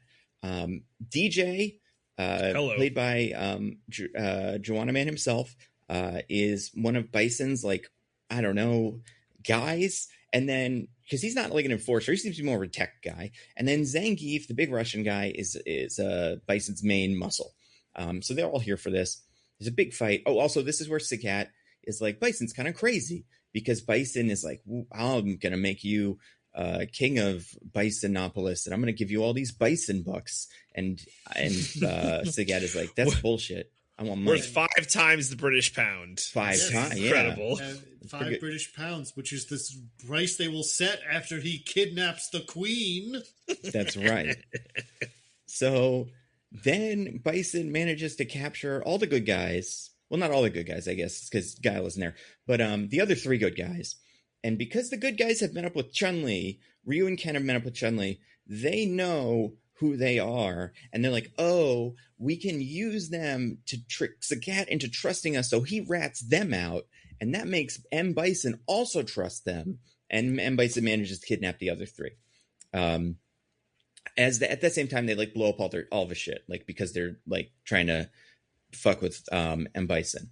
Also, Guile is doing stuff at the background of this, planning the UN mission to kill M. Bison, but then a suit shows up, and the suit's like, you can't do that. We're going to do the ransom instead. And Guile says, well, what about the next ransom? You want the $100 million. And then he says, oh, fuck this. I'm going, and gets in his boat and leaves. Ken and Ryu are given their outfits from Street Fighter, even though nobody else in the area is wearing them. They're like, these are your proper M. Bison clothes, so here you go, because you're bad guys now. Chun-Li is taken to M. Bison, and she's like, oh, I have revenge again. I want to get revenge against you for what you did in my village and my father specifically. And he's like, I don't give a fuck. And then she's like, I can fight you. And he's like, no, you can't. You can't even fight. And he's like, that's because I pretended not to be able to fight or didn't do any fighting, but I can't fight. She fights him a little bit. Then all the boats show up. And then she continues that deception for the rest of the movie. Yeah. She kicks him once, and that's a pretty good kick. But then, yeah, all the boats. So Guile is going to use his one stealth boat to distract everybody with extreme stealthiness. And then all the rest of the UN boats are going to go in. At the same time, Dr. Dalsim is experimenting on a guy that we find out is Guile's friend, Blanca. I think it's like Henry Blanca or something. Carlos Charlie Blanca. Charlie, that's what it is, yeah. Them combining the character of Charlie Nash with Blanca for some reason. That makes sense. That makes a lot of sense. So then the UN does their thing. What was it? Oh, yeah. So Blanca is now a green man with big red hair, and he's like a monster caveman guy. And that's bad. The good guys all pretty much break out of whatever they were in. So E. Honda and Balrog managed to beat their way out of the thing. But at that same time, Ken and Ryu have a change of heart, and they come to save them, but it's okay because they're all already okay. So then Guile and his guys get to the base, and they start fighting everybody. Also, whatever is going on with Dalsim and Blanca goes badly, and like there's like a containment breach or whatever, and Blanca's like a big guy who's like the Hulk pretty much. So that's pretty cool. At the same time, M. Bison is doing a big speech, and then Guile shows up, and he's like, fuck you, M. Bison, I'm going to beat you up. And then they have a little fight because M. Bison really respects fighting. That's like his main thing, the purity of hand-to-hand combat. So they fight, and it goes pretty well for Guile. He beats him. While this is going on, all of this happens at the same time. Sagat and Vega are escaping, and DJ and Zangief are quitting because they're like, we're fucked. This operation has been bad. So they try to do that, but they get caught by Ryu and Ken. This happens a little bit later. After Ken has left Ryu because he's not in it for saving the world, he's just going to get his. But then he sees that the two guys are going for Ryu, and Ken's like, oh, I got to save him. So then the two of them, the two good guys, fight the two bad guys and beat them up. At the same time, then we get who's the other one I'm forgetting about? Where's the bit with Blanca? Is that before this? It's got to be before this, right? He decides if he's good or bad. When what's his name meets him, and he's like, believe in yourself. When Guile, right? Guile. Yeah. I must have skipped over that scene of my little thing here. But anyway, they meet at one point, and he's like, you're not a monster. You're a man or whatever. Dalsim is also a good guy, even though he didn't used to be bad. He didn't used to fight because now he's cool. And then what was the other thing I was going to say? Oh, okay. So then it seems like M. Bison is dead because he got punched into a big electricity thing. But it turns out, he still is, kind of. He still did get punched into it. But also, it supercharged his shoes, which give him the ability to fly. And also general kind of magnetic electricity powers. He's Magneto. Kind of, yeah. It's weird. He's kind of Iron Man, kind of Magneto. And oh, yeah, okay. So right before that, Guile frees Blanca and is like, you're not a monster, whatever. That's why he's so mad at what's his name, is because he wants to get all the revenge. So then anyway, M. Bison fights him. They all fight each other again. And M. Bison manages to beat, Guile manages to beat M. Bison, which is very cool of him because he's awesome. And then all the bad guys quit being bad guys, except Vega and Sagat. They're still bad at the end of the movie. But Zangief and DJ basically just quit because they're like, well, this is stupid. and also he's not going to win. And Zangief heroically opens the door because the whole place is going to explode because this is one of those, and then he lets them out. So then everybody's like, wow, Zangief is also a true hero, and he can be in the pose at the end. And DJ, I guess, probably can too. I honestly can't remember if he's in there at the end. But Blanca escapes, everybody escapes, the whole base blows up. It's really exciting. Like I said, Guile basically seems to recruit all of the characters that are not the couple of bad guys that we named earlier to be being the cool guys now. They're like part of his little team. And then they all do a little pose. Looking at it now, it does not look like DJ is there for the pose. But everybody else, because he's off with Sagat. Yeah, he's a bad guy. Oh yeah, that's right. That's where he goes. I couldn't remember because I was like, Zangief switches, but then now the other one. The thing with them is he's just kind of all over the place. And then the craziest part, did you guys see the post-credit scene of this? Absolutely. I did. Because I had to listen to the radio guy throughout all the credits, and I'm like, well, let me ride this out to the end. Yeah, so there's obviously a wreckage in the Bison compound or whatever that we look at, and then Bison's hand comes out of it, I think. Something comes out of it and presses a computer and opens up the world domination plan and hits the replay button. So M. Bison is alive potentially for a sequel. Even though, so maybe Chun-Li will get to fight him then. You know, maybe they'll figure that out. But apparently they did remove that from the theatrical release out of respect to Raul Julia. Oh, yeah, you really can't do that, can you? That's really fine. I didn't even think about that. Yeah, I don't know. That's pretty much it. M. Bison wants to take over the world with super soldiers and mutate them using Dr. Dhalsim, and then the good guys will stop him, and then I'll team up kind of to be whatever it is they are at the end of this. And M. Bison explodes, but he doesn't explode, but he would appear to explode. Yeah, that's it. And then they all punch and do their little poses, and then the credits said "Vaya con Dios, Raul Julia," and then that's the end of the movie. Okay. That's the sound my car makes when it runs out of gas. Mine too. It's put you in a nice set of mind after you're like, oh my god, no, I'm stranded. Yeah, it's a cool way to be like, good. Like at least I don't have to worry about my mood. Yeah, I also think we named all the Street Fighter characters. I said T-Hawk, right, and Cammy. Did I mention them near the beginning? That's fine. I think. That's all you need. But I mean, they're really not big parts of it. They got name checked. There's only one other character that I'm like, is that supposed to be a guy? And Sawada, that's somebody, right? Okay, so what happened? That's an original character to the movie. Oh, because okay. That actor is who Capcom really wanted to play Ryu. Oh. But he doesn't speak English. Or like he doesn't speak English very well, at least, or didn't. So like the director, like, and the producers were really trying to be like, it doesn't really make sense to cast him. He doesn't know English. This is an English language film. So eventually the compromise was that they made up this role for him. Gotcha. Okay. That makes sense. It seems like he's referenced in future games, but he isn't like a main player outside of the Street Fighter, the movie game, which is pretty funny because the way that worked is like they made a game of Street Fighter where they took like pictures of everybody and used those as the sprites. So Street Fighter, the movie, the game looks horrible, but it's like technically kind of a real thing. Like it's really weird that exists. And yeah, that's pretty much everybody. Obviously there's other Street Fighter characters that don't make it into this, but we got a lot of the big high profile ones.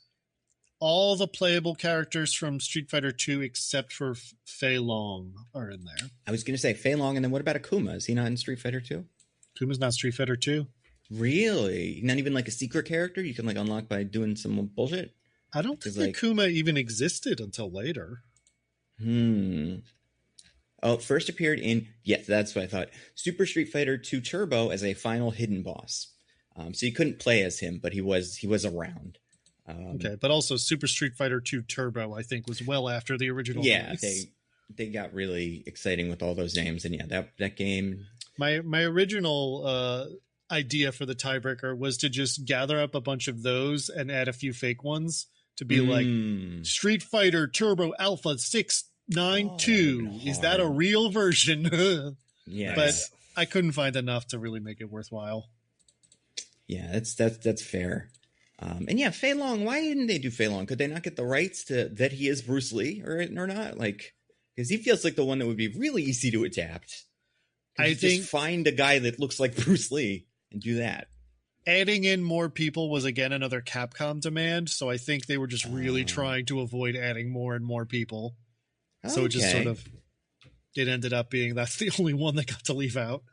Damn, that sucks. Not that he's great, and he is kind of boring compared to the rest of these guys, but I don't know. He's one of the ones I recognize. But yeah, so that's Street Fighter 1994. But you know what else is in? You know what you have to use? Well, do you have to use it to steer a boat? Let's see. Perhaps it's a joystick. We don't know. That's how you steer mines in this game. Use a joystick. You used to use a fight stick. Yeah, exactly. Yeah, that's awesome. That's very cool. I don't even know if you would fire. You would steer a regular boat, like a speedboat like this. No, you must. They have boat, or they have wheels. I don't know that it's a wheel. That's true. It's not like a wheel, but it's like you turn it left and right, like yes, clockwise or counterclockwise manner. So yeah, he's got that. There's wheels on that escape van they escape in,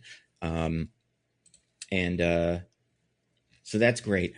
So like that, we have to talk about some of the other crazy things in Street Fighter. So we have taken a lot of the fun ones and put them all on this wheel. We're going to spin it around. We're going to see where it lands. And then we're going to talk about it. And we're going to nitpick this movie. Are you guys excited? I am very excited. I'm extremely excited. Well, great. Because then I'm going to spin that wheel that I just said about. And then here we go. Tick, tick, tick, tick, tick, tick, tick, tick, tick, tick, tick, tick, tick, tick, tick, tick, tick. I guess if this is the boat wheel, the boat's doing a big donut or something. And for a normal boat, I would say you probably can't get away with that. But Guile's boat is very special. And also it landed a second ago on DJ. Awesome. DJ, what does this wheel size say? All right, this one says costume change. All right, so this is gonna be a longer one, but I really do want to talk about this because I think it's important. And I kind of alluded to it in my review. So everyone in this movie, for the most part, except for like M. Bison, they start off in a, they're not a Bison guy and they're in one of their like normal 1994 either military or whatever they're doing outfits. And or they're like a Bison, flunky, and they're in like a Bison style outfit. But even some of those aren't exact. So I want to talk about very quickly. I want to go through the cast list and talk about the character, like kind of where they start, and then how they wind up into their Street Fighter character outfit for the end pose. Because I think it's like fascinating. Okay. So like some are very easy. So like Guile, like for the most part, I guess he starts in like full military, but by the end he gets to like a tank top with his fatigues, right? Pretty. Yeah, my question is, I am curious about Guile. Why don't they do green for him? He's always green in the games, right? Yeah, it's a good question, actually. Here? Is it a UN thing? Because they're kind of that light blue color? But then some of, like, Bison's goons are blue sometimes. Yeah. So it seems weird to color him that way. But, yeah. So that's a good point, yeah. Maybe they watched it with something else, like, who else is wearing blue in this movie? Cammy, T-Hawk, all those guys. Yeah. So it was going to be a white tank top. But then they just like blended. Yeah. So Bison from the jump is Bison. It's great. Well, he unbisons for a second, and it's great as well. Oh, that's right. He does have some of my favorite costume changes in the movie. Yeah. Like when he changes into his all black outfit for no reason. Or when he changes into his sexy leopard print outfit. Yes, that is great. Bison. So good. Put the moves on. He also so I can't remember how this works. He's not wearing the magic shoes the whole time, right? Does he put them on later, or do they get electrified and then that's why he can fly? Because eventually he gets these platform heels that he's using to like fly around. as if he's Iron Man. But I don't think he gets new shoes. I think he's been wearing them the whole time. Yeah, it's just they don't have powers until they get electromagnetized. Okay, that makes sense. But yes, I was gonna say Leopard Bison gets us to a great transition to Chun-Li. Okay, so Chun-Li, she has a couple costume changes. She starts out as just like a reporter in a war zone and is wearing, an outfit accordingly. She then changes into like a ninja outfit to go sneak around on the Bison compound. She does have a lot of costume changes now I'm thinking about it. But then when she gets caught, and Bison catches the whole gang, and before that, there's another one. Yeah, what's the one? She has her sexy magician outfit. Yeah, that's like right. The sexy magician outfit to pretend to be, a Bison magician. Circus performer. Yep. Mm-hmm. And then after she gets caught, she is put into the, I guess what we say, traditional Chun-Li outfit, except in red, not blue. Yeah, I guess why don't she get blue? Well, she get blue from Guile. I guess because all of Bison's stuff is red. So if Bison's putting her in an outfit that has to be red, I don't think it makes any sense. But also, like, the reasoning, because he's like, whatever, kill everyone except her. Take her to my chambers. I want a private interview with this one. And it's like, okay, so he has her brought to his chambers and put in that outfit so he can like put on the moves, but like that outfit isn't like convenient for that, right? It's not a Princess Leia Jabba the Hutt situation where it's like, oh, look at my girl. To be convenient for that. It's supposed to get his motor running. But it's what he's into. All right, like there's no skin exposed. It's like, the legs, the exposed legs. She's wearing tights though. Yeah, like okay. Listen, some people use your imagination. All right, yeah, for some people, it's less about the exposed flesh, and it's more about like the contouring to one's curves. Okay, all right. Well, I won't yuck anyone's yum, but it is stupid that it's red and it's blue, and the whole time, in the final pose, it's in red. That's so stupid.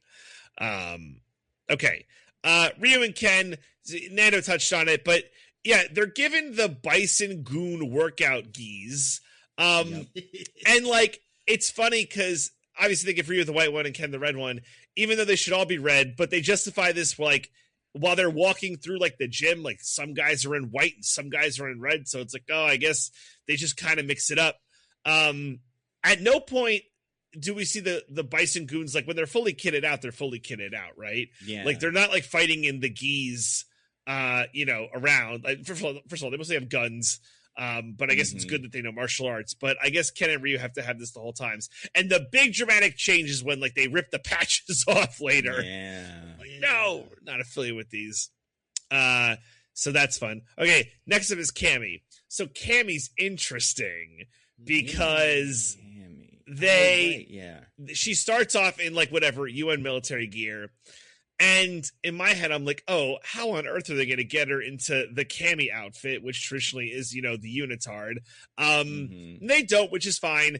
They just get her in like the blue top part of that with the fatigues, which is like a costume she has. I wouldn't say it's the traditional Cammy costume when you think of Cammy. Do you think Kylie Minogue refused to wear a thong unitard, or were they just like, we can't in good conscience ask any woman to wear this? They're doing it for the upcoming movie, Diggins. Yeah. Well, standards have lowered since then, DJ. Or hired, we don't get away with not doing it. We're doing it or doing it at like, no 50%. I was going to say her costume change kind of is her hair, because she gets the braids by the end out of nowhere. Yep. At some point during this, suiting up for the military gear, I'm assuming T-Hawk or somebody else that's around, because they're the only two that seem to speak to each other, just braids her hair into two little kind of braids down the back. Yeah, I do think it is T-Hawk, because he doesn't do anything else in the movie, so that must be. And T-Hawk's way down the list, but I'll just, since we brought him up, T-Hawk, he never gets into traditional T-Hawk outfit. He's just in the one outfit the whole time. He does put on his good luck headband. That's true. Yes. He does put the headband on. They talk about. Yeah. So because I think he said he's like Guile asks like what's with the headband, and he's like, it's a traditional good luck thing from my tribe, and Guile's like, you should have bought 3 of them. Pretty good. All right. So moving on down the list. So this is Dalsim. This one is super interesting. So it's so funny. The whole time, Dalsim is in like chains because he's a scientist, and I guess he's not normally a scientist. Threw me for a loop. I just thought he was always a scientist. No, he's like a yogi guy. That's his thing. Yeah. Right? Okay. Like yoga fire or whatever, and like he's just a guy. That's because that's everybody in this. Is just some sort of fighter guy, right? Except for some guess guy who does punches so good that he's learned to conjure fire from his mind.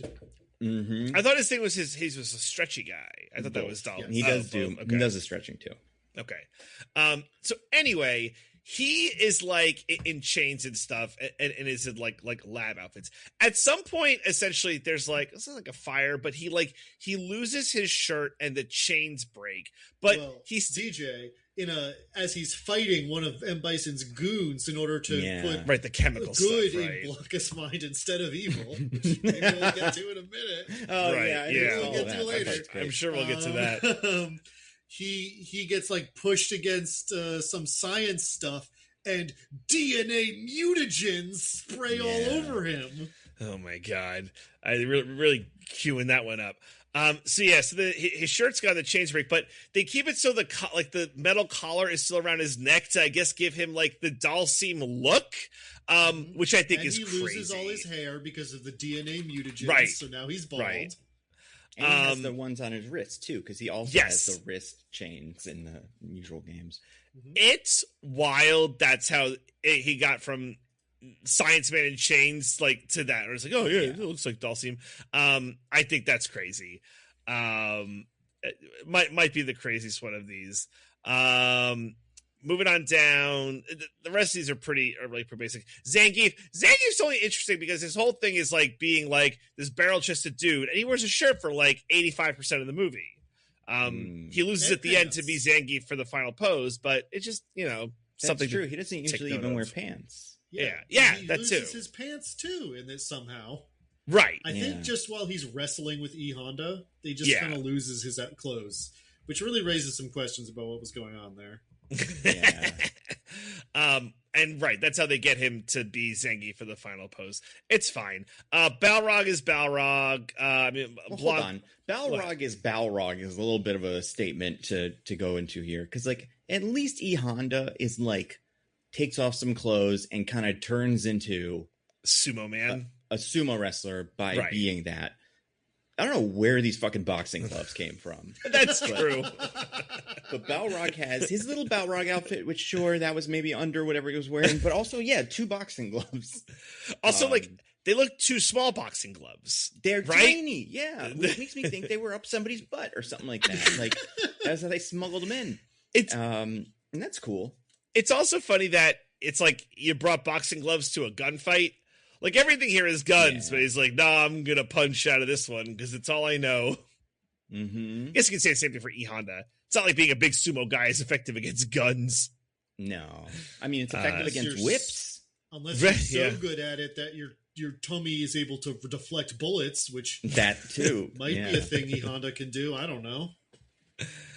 Probably. So that's Balrog. Blanca turns into a monster. It's fine. DJ not fine. It's very not fine. But powers. Yeah. Oh, really? I did not know that. Mm-hmm. DJ, I guess, never gets into his outfit. He's another one who, if he's supposed to not have a shirt. And a lot of Rastafarian stuff, obviously. He's just a bison goon the whole time. So, I guess we never get there with DJ. And then the last 2. So Vega's Vega, right? Like Vega's just Vega. Vega's pretty much spot on from moment 1. Yeah, he's got the metal mask, even though he doesn't wear it all the time. Yeah, and he pulls it out later, which is fun. I also like his makeshift claws in the prison fight because I guess he only has one thing. Oh yeah, what did he make those out of, like knives or something, right? Or yeah, something weird. I didn't look at it long enough to analyze it, but I just did think that was interesting. Where it's like, I don't care that we're in prison. I'm still gonna figure out a way to make a claw. And then Sagat, it's at the very end. He loses his shirt, so you could see his scar thing. He has the eye patch the whole time. That's good. It looks like he's usually supposed to be in like boxing trunks. We never really get to that part of it. Yeah. Well, he's a weird one. Sagat's strange in this because everybody else, I would say, besides Kylie Minogue, I guess, they kind of get right in terms of like where the character's supposed to be from versus where the actor's supposed to be from. Mm-hmm. But I believe the actor playing Sagat is like a Native American guy or something. Yeah. Like I feel like I saw him on Res Dogs for sure. But also so and like we were saying before, he's a Muay Thai fighter traditionally in the games. I don't know if he's from there though, so maybe that's where they got. Oh, he is? Okay. But so yeah, it's strange. I mean, obviously they fucked up Guile big time, but it's strange that they got everybody else and then he's this guy. Well, he was in Last of the Mohicans. Oh yeah, no, he's good. I like him in this. It's just a weird choice. It's kind of like how in the next one of these, the one that's coming out in October, they pretty much got everybody right.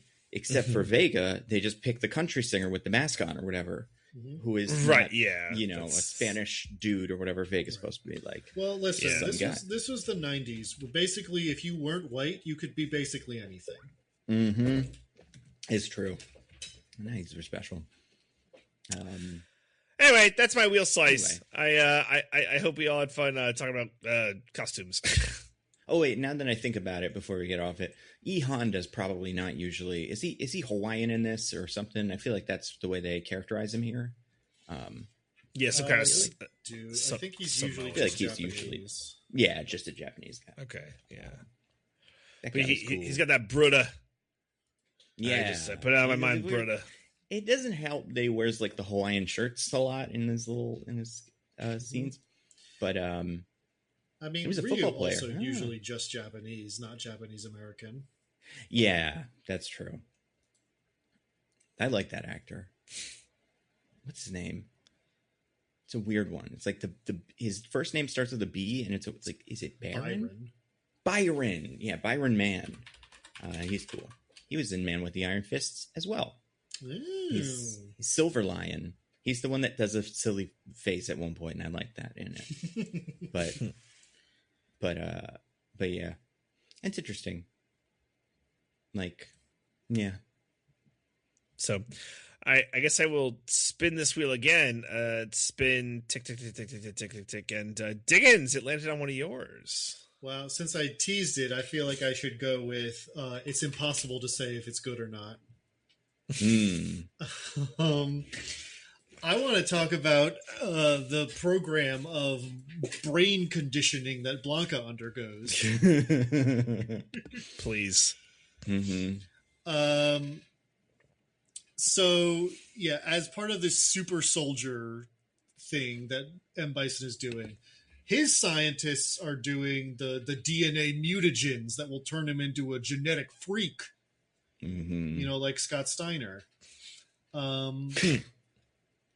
But Dalsim is working on the mind reprogramming business, which consists of like Clockwork Oranging him with a VR headset and showing him like scenes of war and stuff. Just like people shooting guns and people dying and whatnot. And first of all, I want to highlight a little exchange between Dalsim and M. Bison about this, where M. Bison looks at what he's being shown for his mental conditioning and is like, I don't understand. He's being shown perfectly normal things and he's acting like it's all bad. And Dalsim's like, that's because normal people don't like watching bad violence like you, M. Bison. Good point. So stupid. He's like the Joker. He's like the Joker. For Crime him, bad things are good, actually. Yeah. He's like, to me, they're normal straws. Yeah.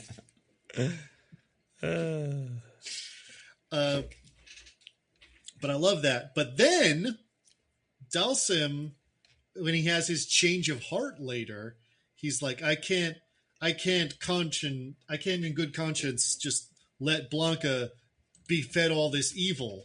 So while the guard is distracted at the 50% mark, so Blanca is equally good and bad, maybe is sort of the implication, but also it doesn't go anywhere. He starts showing him good things instead, like children playing under a clear sky, or Martin Luther King's "I Have a Dream" speech. Whoa, that was pretty good, wasn't it? Love that. What about two people getting married? That would be nice that's to see. You should probably show them that. Yeah. And show them a dolphin while you're at it. Yeah, dolphins swimming in the water. All the good things. The opposite of war. Opposite of war, dolphins. Oh, man. Yeah, the Martin Luther King speech really took me out of it because, I mean, it's important. I hope they teach it in schools and in monster re-education camps or whatever. I don't want that to go away. This is how to be good. But yeah, but he also gets like a picture of Einstein uploaded into his consciousness, but not a video. Just like this guy, pretty smart. Yeah, good. Want to be him. But only the a 2-second clip of the "I Have a Dream" speech, because it's just all on a loop. It's all very fast going through. And as soon as it switches from the war to this, Blanca, instead of going like is like makes you think. Yeah, really, really make you think. That one guard shouldn't have been watching all that pornography or whatever. He wouldn't have been able to do it. Yeah. But unfortunately, he was watching all that pornography. So I let Dalsim flip the switch from evil to good. Yeah. So then this is helpfully represented on the screen by the bar changes from red to blue. Mm-hmm. To let you know that the good is being uploaded into Blanca's brain instead of the bad. Those are the team colors in this movie. They are, yeah. So yeah, I don't know. Do you guys have any thoughts or feelings about this whole situation? I mean, it's wild how little Blanca is a part of this actually, in the movie. Yeah. As it gets set up in the beginning, it's like they captured his friend, and that's why Guy wants to get in here, and Membice is doing experiments. I'm like, oh, right, Blanca's in this. And like, oh, does this end with a big fight between Blanca and M. Bison, or Blanca and, I don't know, Zangief or something? And is he really cool looking? And it's like, no, he's just kind of around. Yes. He actually little origin story. Never really has a fight at all. No. He just as long as this is just a general Blanca section. Mm-hmm. Yeah. He just, Guile finds him and is like, Blanca, is that you? And then Blanca's like, Guile, friend, help me. And Guile immediately goes like, yep, I'll help you, and points a gun at his head. Yeah, he's gonna just mercy kill this guy. And it's like, I understand he looks pretty messed up, but there's not even a single part of you that's thinking, we could maybe reverse this. Right? Yeah, also, I don't know, just shooting him. He's not What? They put chemicals in him, though. They gotta suck him out. Put different ones. Put the opposite of those chemicals. Whatever the red version was, we put the blue version Put the blue version in. Okay. Counteract it. Yeah. Instead of the DNA mutagens, put in the RNA normal gens. Yeah. They're helpfully, instead of being in the big green IV bag, they're in big blue IV bags. That's important to label all your stuff. That way you have it all easy to see. But yeah, it's pretty weird. I don't know. Blanca, so what is Blanca's deal usually? He's just like a wild man from the jungle, right? Or something from Brazil? Yeah, he as a boy, he was on a plane that crashed into the Amazon. And then he got bit by a couple electric eels, and it turned him into a beast boy with electric powers. Yeah. And that's Blanca's entire backstory. Fantastic. Mm-hmm. Yeah, that was cool. If it works. But now he's nice instead of mean. Or something. I don't know. Well, he was never a bad guy. He's just like I think a lot of fighting games have the sort of like guy who's not really involved in anything and is just kind of weird. And that's just always Blanca. Mm-hmm. That's true. It's honestly weird he's in this movie at all for how little he does. Yeah. But I guess they felt like they had to, right? Well, again, they were really pushed by Capcom to include everyone. Right. So I feel like originally this was just like Guile's friend Charlie, who he's avenging in Street Fighter 2. Mm-hmm. And then when they had to add more characters, they made him be Blanca for no reason. Right. Yeah, I mean, were there movies out at this time that this was kind of doing? Like, was there a popular thing in the late 80s, early 90s that's like, oh, he's kind of like that? Because obviously, it's kind of Hulk, it's kind of Captain America, but this is before all that. I wonder if there was anything. It's after all that in the comics. Sure, after all that in the comics, but in like the public consciousness, the same way that like all the movies in the 90s had dinosaurs after Jurassic Park, like, did that... Was that a thing where every, like, all the fucking Brendan Fraser movies where he's an unfrozen caveman made them go, like, we should make him a caveman guy or something? I don't know. Can we think of any other movies around this time period with DNA mutagens? I mean, there's that. Yeah, of course. Yeah. And those were equally good looking as him. I think he fit right in with the Ninja Turtles live action guys. That's right. Yeah. Yeah, with his big Ronald McDonald wig. Yeah, you know what? I guess we were into mutating DNA at the time. Yeah, that was kind of a big thing. The Street Sharks, and then obviously the Ninja Turtles. Having a bunch of ooze that turns you into a big mutant monster. Mm-hmm. That was a thing. Yeah, so that makes sense. Pretty cool. All right. Well, I think we've gotten everything we need out of Blanca. So why don't I go ahead and spin this wheel again? Whoa! Tick, tick, tick, tick, tick, tick, tick, tick, tick, tick, tick, tick, tick, tick. Nando, it landed on one of yours. Ooh. This one just says, "You're right, Bison. All the big franchises will want in." I've seen over many points in my life, and one of the things that I always thought was so hard to believe was like, McDonald's isn't going to go fucking Bisonopolis. Like, he's delusional. But now I'm like, they would.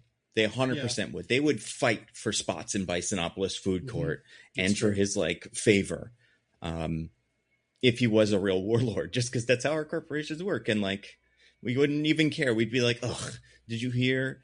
McDonald's is in Bisonopolis now," and it's like, yeah, it sucks.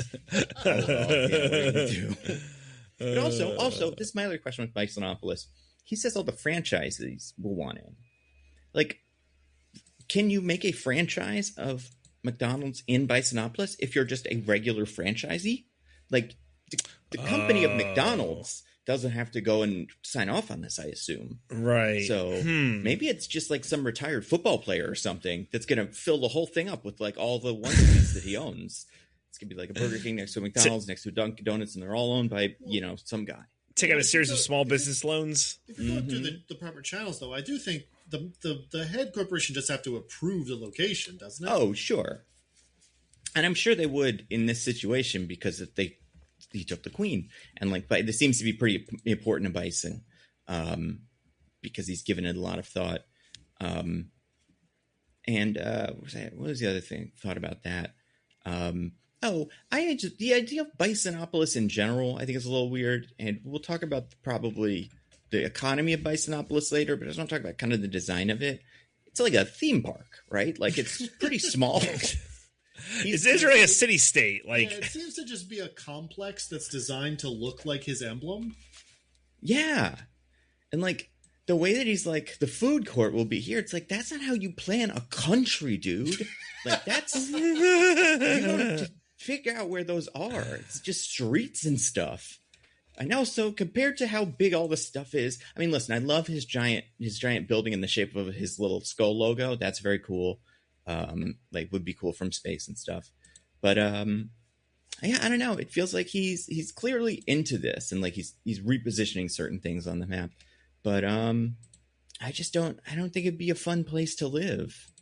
I don't know. Would you guys move to Bisonopolis if the major franchises bought in? I don't think I'd move there, but I would visit it. There were rides and stuff. Guys, we already know that we wouldn't move to Bisonopolis because none of us live in Dubai. That's true. Well, I think about it. That's true. Yeah. You'd have to think about it. Before every podcast recording, DJ talks about how he really thought about moving to Dubai this week. Like he almost pulled the trigger. Every week, it's the same thing. Like I was looking at house prices in Dubai again. Yeah, it's like I feel like I could do it. I get closer and closer every week. All right, I really do. It's a process. Next week will be the week. It's like, how else am I going to get all that Dubai chocolate? And we're like, DJ, the Dubai chocolate's in the grocery stores now. It's so easy. It's not the same. It's not Diggins. It's not the same. I mean, that's fair. But yeah, it's probably fresher in Dubai. I'll give you that. I would have to assume. And tastier. Also, like, pistachios aren't from Dubai, right? Like, I'm assuming Dubai chocolate is freshest wherever the pistachios are, which is probably around here somewhere.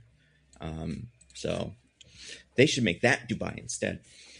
Dubai should get some of California wherever we grow those. What was I going to say? Also, M. Bison, make your own franchises. That was my other thought with M. Bison. Like Bison Burgers. Yeah, Bison Burgers. Bison Donald's. Burgers. Bison Donald's. Bison Filet. Open on Sundays. Of course. Open twice extra on Sundays. Everything's half price because that's how much we love Sundays at Bison Filet. And then you got Arby's but Bison, and that one sucks. But it's Arby's cooler. But Bison. Like it's not great, but it's definitely better than regular Arby's. Oh my god! And then Bison donuts or whatever, that'd be pretty big. And then Bison bucks, cream. That's the best one. Yeah, Bison. Well, yeah, you gotta use your Bison dollars at Bison bucks. It's getting more and more expensive, but I don't know. I just feel like he seems to like putting his name on stuff and having stuff be his stuff. So I don't think he needs to worry about the other franchisers. He should just kidnap them and then make them make the franchise for him, but with its, like the secret formula, but he gets to have it and it gets to be his thing. Isn't it fun that that's what's happening now though? Is like, I think we're maybe 7-8 weeks more of the war away from Trump naming DC Trumpopolis or something. I feel like we're going to get it. We're getting everything else. It's putting itself on the money. He's on the passports. And even Bison would probably be like, all right, relax, buddy. The passports is a step too far. It's a little gauche, yeah. I'm sure he would do that if I feel like that's just like one step too far for most people right now, or like most people in his circle, where they're like, that's a little wild to just do that. Yep. I mean, they have tried to just rename stuff. They did. They were going to rename the airport. I don't know if that happened. They're renaming all kinds of the Trump Kennedy Center, and the Trump Peace Center or Peace Museum or whatever. The Gulf of America, right? The Department of War. Oh yeah, I mean that one's pretty important because we're not going to war, so that would be good to know if it was in the Department of War. But I just feel like I'm kind of like, I would like to go to Bisonopolis. It seems like he's kind of, at least he's up front with it. He wears a big skull on his hat. You know where he stands. Yeah, he has a cape, gloves, stuff that no good guy wears. Instead, we got the dumb one. Also, like, he seems like he's pretty, like, there's no fucking way Trump knows how a magnet train works. He could not explain that to someone, Like, I think Bison's better than Trump at being pretty much all this stuff. He doesn't have as many kids. He doesn't have any kids, I guess. Which is a shame. Maybe that's what it is. Maybe he has weird penis like Elon or something, allegedly. And that's why he's into all this Bisonopolis stuff, is because he can't have kids. God. But then if he has the weird penis, why was he trying to put the moves on Chun-Li? I mean, he probably still would have like technically impregnated her with something, but maybe not like an actual penis. It's some sort of like implement that he would use.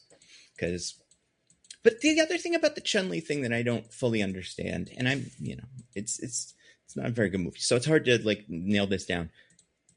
He's way older than her, right? Mm-hmm. Yeah. And like, I really don't get any actual sexual attraction between him and her. Mostly, obviously, from him to her. But like, it feels like he's just kind of going through the motions. At the same time, they try to set up kind of a romance between her and Guile that I also don't buy even a little bit. And like, it's weird that they keep doing that in this movie, even though she probably would have more chemistry with one of the other characters that isn't one of the two insane actors doing like insane characters. But I don't know. I mean, I feel like, and I don't think this is true in the games. I don't think they have anything. But like, I feel like the natural move would be Chun-Li and Ryu. Yeah. Now that I think about it, there aren't as many relationships in this as you would expect. Like in Mortal Kombat, pretty much every woman is with some guy, and every guy is with some. I'm sure there's some guys that are like fucking the one with the big giant teeth that he probably doesn't have a girlfriend. But like, wow, what is his name? Baraka, yeah.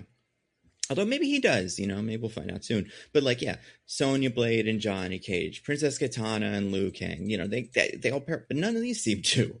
I'm sure they must, but I can't think of any. Very progressive.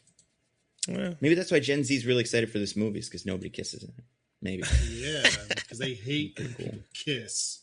Yeah. Just like DJ. I do hate it, yeah. Or do you mean DJ in this movie? Does he also hate when they kiss?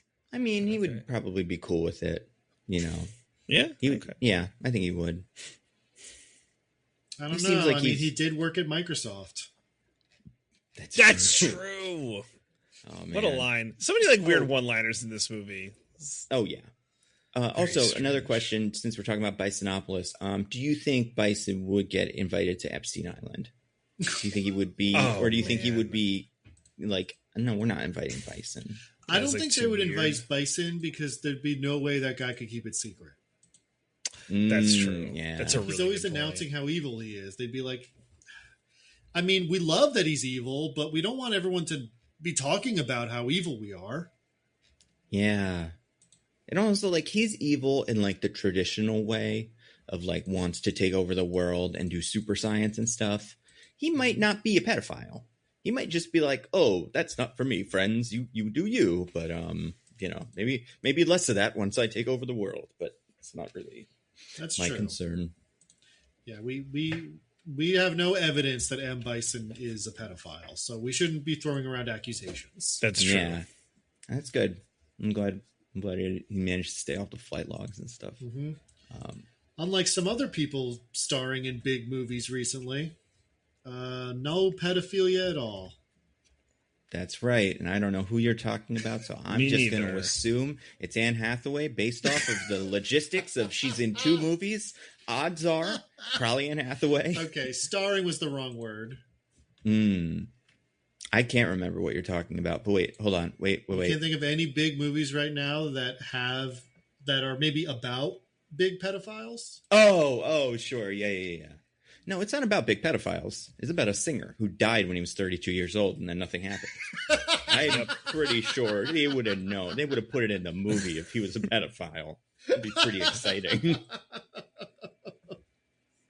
Keep forgetting that movie exists. Every time I see Coleman Domingo, I'm like, what are you advertising? Oh, never mind. Fuck.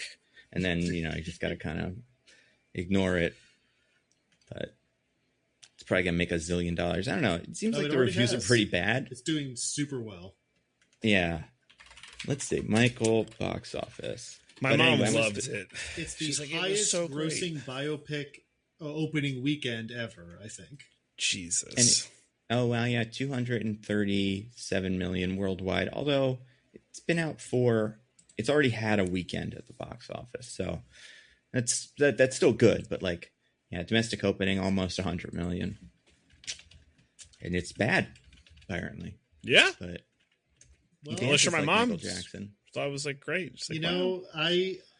I feel like, I mean, I don't know how it is as a film because I haven't seen it and I'm not going to, but I feel like many critics, like myself, took issue with the movie about the big pedophile not saying anything about that. Yeah, it's true, but also got to save something for a sequel. You know, Michael too. Just the pedophile. That's stuff. a good now that point. This is a hit, where are we going? That's the really subtitle. Good point. Michael 2, just the pedophile stuff. Although the other thing, if they wanted to do something in the pedophile or in the non-pedophile sense for sequels, apparently Janet Jackson is just not in this movie at all. Like it pretends she doesn't exist. So maybe he could like search for Spock and find her, and then like fix the time stream. Ooh. If they're looking for ideas, we got one. And then they reveal that this is actually an alternate timeline Michael Jackson who never did the pedophile stuff. Yeah. But then when he comes to our Earth, he starts looking around at some kids and you're like, no, Michael, you had such a good start. And he's like, I can't help it. Something about this planet just makes me want to. Yeah. I don't know. That movie's stupid. Anyway, spin the wheel. Speaking of wheels, I'm going to spin it. Here we go. Tick, tick, tick, tick, tick, tick, tick, tick, tick. Oh, we landed on one of DJ's. Oh, so it did. It did. I want to talk about this one. Hollywood magic. Okay, so a big premise of this movie is faking Giles' death. In like a like fake shoot off with a prison break that it's not staged, but he has Ken and Ryu kind of make happen to get in good with Sagat and Bison's folks. So, okay. Ken shoots him with the gun. I'm going to assume those were real bullets and he actually shot him, right? Like, at the moment or looking back? It might have been like blanks or something because he took it from a guard and they were presumably in on it. So that's how blanks. So that's how, because he has that little like, I don't know. Yeah, it's a squid pack underneath the shirt. You can he shows it later. Yeah. So fine. So I guess he would have a coordinates. It's like, you're gonna fake steal the gun from the guard with blanks. You're gonna fake shoot me, and we'll use squibs, and then I fall over. So like, how many people were in on it? Because Chun-Li gets over there immediately. There's no way she's on it. Or no, was it Cammy that went over? Was like get a medic? Yeah, but Cammy I think was in on it. Okay, so. So otherwise, she probably would have noticed, like, oh, your pulse is fine, actually. Right. I guess this isn't as crazy. And then I guess the coroner's also is involved because he's also like doing the pulse. Like a whole bunch of doctors come and put a sheet over him because he's dead. And like I don't know how they're involved. How far back did this go? I think the whole UN forces here were involved, or at least like everyone who needed to be. So he calls a meeting. It's like, all right, I'm going to have them fake kill me. I need everyone to pretend like I'm dead, and no one who doesn't know what we're doing, get them as far away from here as possible. It's going to be our ambulances and our coroner, and we're just going to...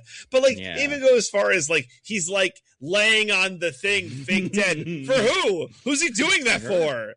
Like, once he gets in the ambulance, it's like, okay, we faked my death. Good. Let me now do mission stuff. That's just how he naps. Yeah, I was going to say, when they put him on the stretcher to, like, take him in for the journalist, he actually did just fall asleep. So then they put him in that room so he could nap. Yeah. His wake-up line, by the way, is like, if I didn't do an interview for you while I'm alive, I'm sure as hell not going to do one for you dead. Could you get us a second read on that? Because I didn't think it was very accurate. Yeah. Wait, if I wasn't going to give you an interview while I was alive... No, DJ, you're really not doing it right. Yeah, sorry. Yeah. Get your American accent. Oh, God. Yep. Oh, God. Stop sounding so Belgian. Yeah. If I'm not going to give you this interview while I'm alive, I'm certainly not going to give it to you while I'm dead. Okay. It's Schwarzenegger. It's so hard to do. But it wasn't bad. It's so hard to do Van Damme in this movie. If I wasn't going to give you an interview while I'm dead, I'm not going to give you one while I'm alive, or something like that. Nando. whatever. He's not going to do an interview either way. He's not gonna, he just woke up from a nap. Give him a break. But then at the end of the movie, he's like, "What about that interview?" Yes, if you wear the sexy dress to the interview, I like the dress. Not creepy at all. Little smoochies, yeah. Oh, you mean the dress that the super guy was going to use to assault me with? All right, you say so. Yeah, I don't have any bad memories about this dress.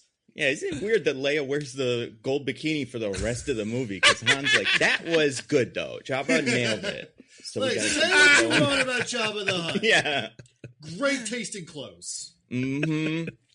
Big barge, love the barge, and then love the clothes for you.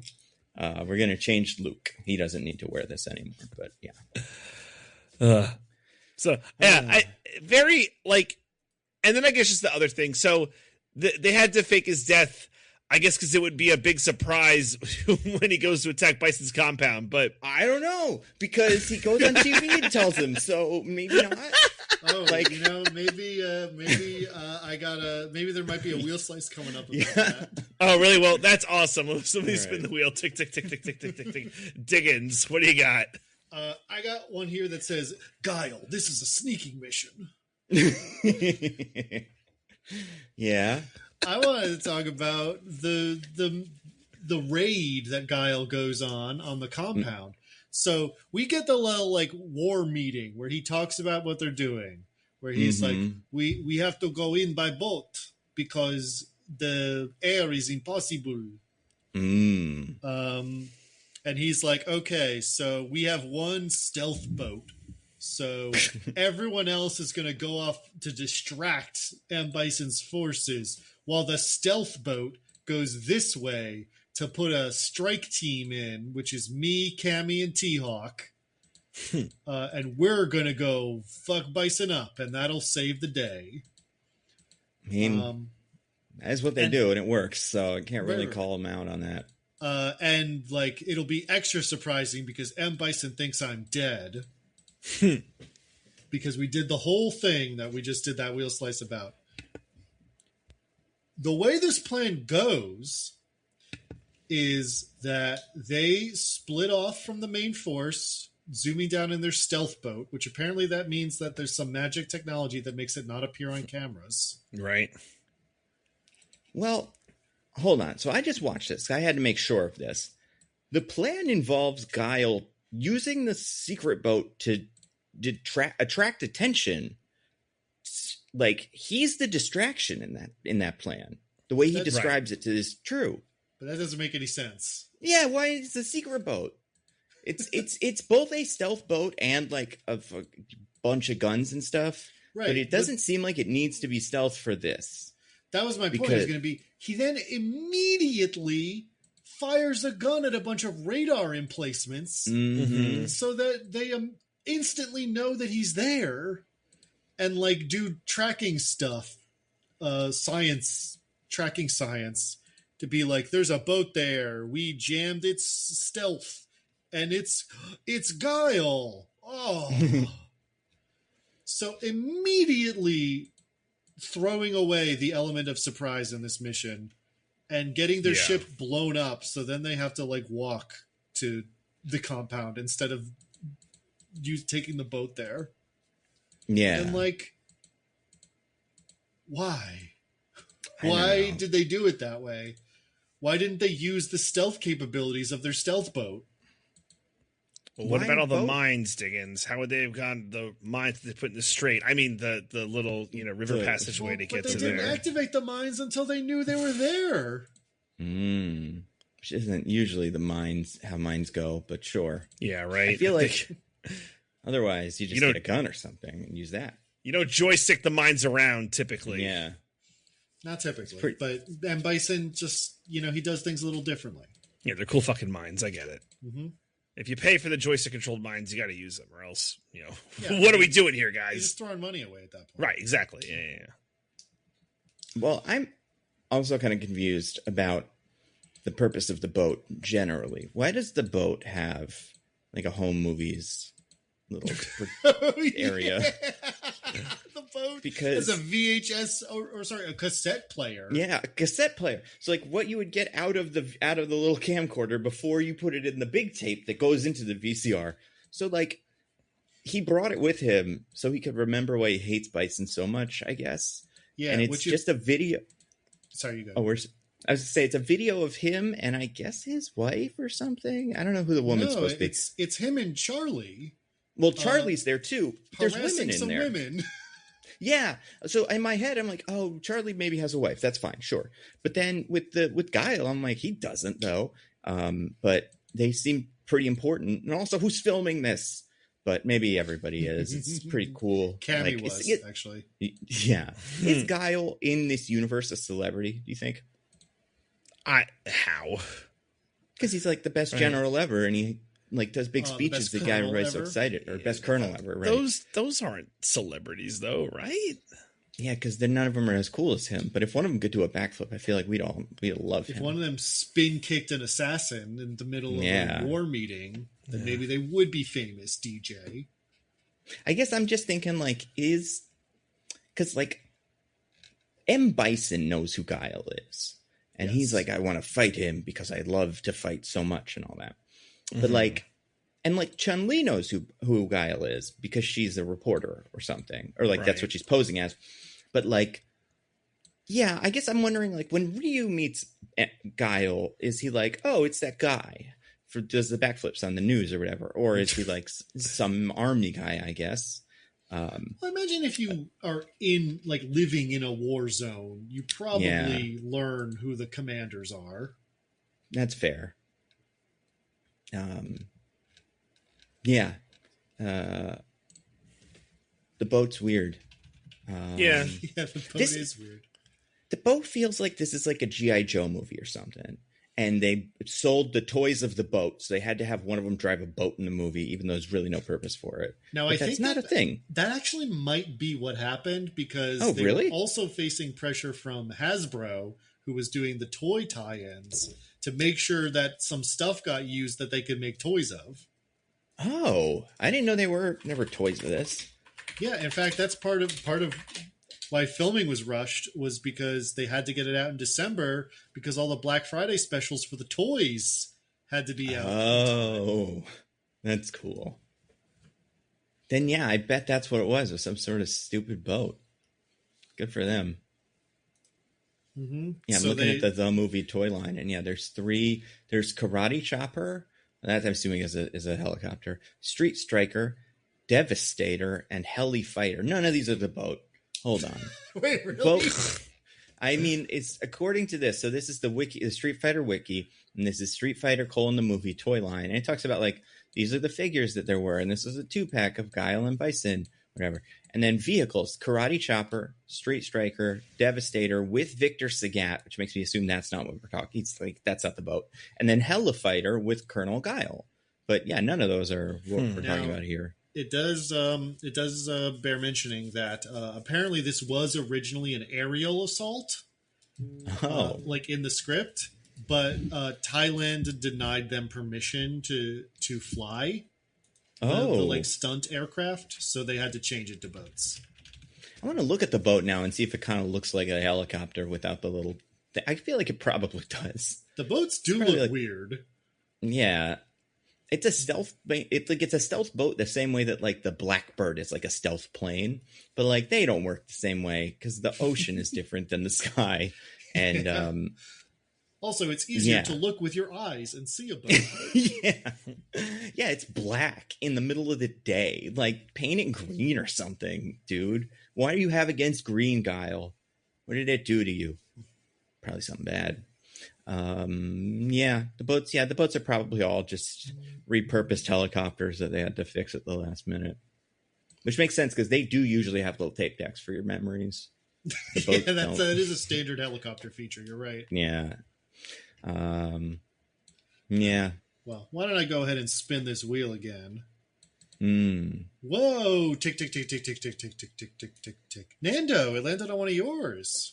Oh, right. This is mine. This is one of mine. It's just this hostage pit closing. There's constantly, at every single moment, of being in Bison's lair, the announcements are announcing something. And it's always like, Bison is coming or whatever, like prisoners walking in or whatever. But at one point, very early in the thing, it refers to the hostage pit as the hostage pit. And it says that it's closing. So it's not like hostage, jail or prison or whatever. It's like a pit. I'm assuming then, yeah. And like, it isn't, I mean, it kind of is a pit. It's a, where it's do like a you below. keep your hostages, Nando? I mean, I would say I keep it in the basement, I don't know if it's a pit. If I can close it, pits don't have tops, right? They can. I guess it's like the spiders, trapdoor spiders kind of make little pits. I don't know. It just feels like that's not a pit, but also it feels like the computer, someone must have put that in the computer, and I'm guessing it's Zangief because he probably... No, DJ is the computer. Yeah, but he seems like he would know not to call it the hostage pit in the computer. And like, I feel like Zangief, he'd be like, Zangief, go hang out. I'm going to go, fucking do backflips or whatever it is we do in the free time. I'm going to look at pornography like that other guy does. Can you enter in the names of all the rest of the stuff? And he was like, okay, yes, the hostage pit. That is what that is.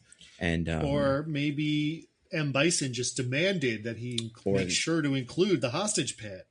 Or that, yeah. I think that's also probably part of it. Mostly because the hostage pit also doesn't serve any purpose.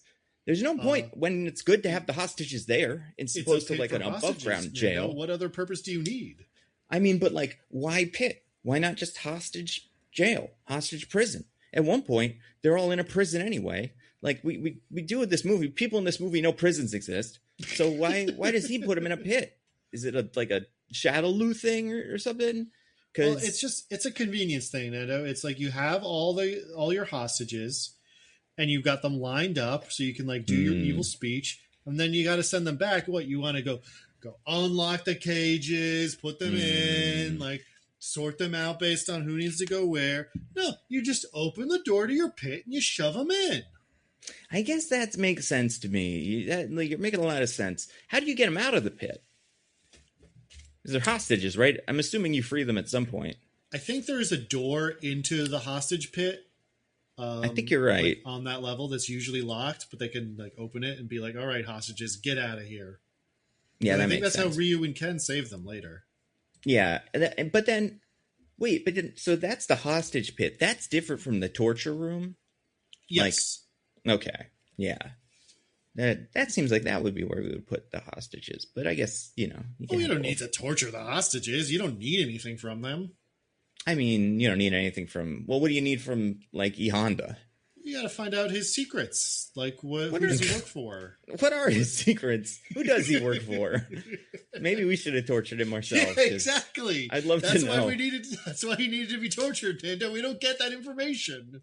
Yeah, I feel like all of their backstories are so simple that you torture them for a second. You'd be like, why are you here? It's like, because I was a sumo wrestler, and then he made sumo wrestling illegal. Oh, yeah, that makes sense. Okay. What about you? Boxing. Okay, yeah, that's fine. And then they just be done. But yeah, I don't know. I love a good like, because also the base is going to explode at a certain point, and there's all kinds of like, intruders and pressure valves and stuff that it constantly being announced. But yeah, I don't know. It feels weird. You probably don't need to just say that you're closing the hostage pit. But it's pretty cool. What do we think of the base generally? Do we like it?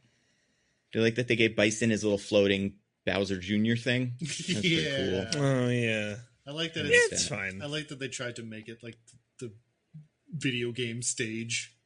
Yeah. It's very classic evil lair. Again, I feel like this is the kind of thing we don't really get anymore.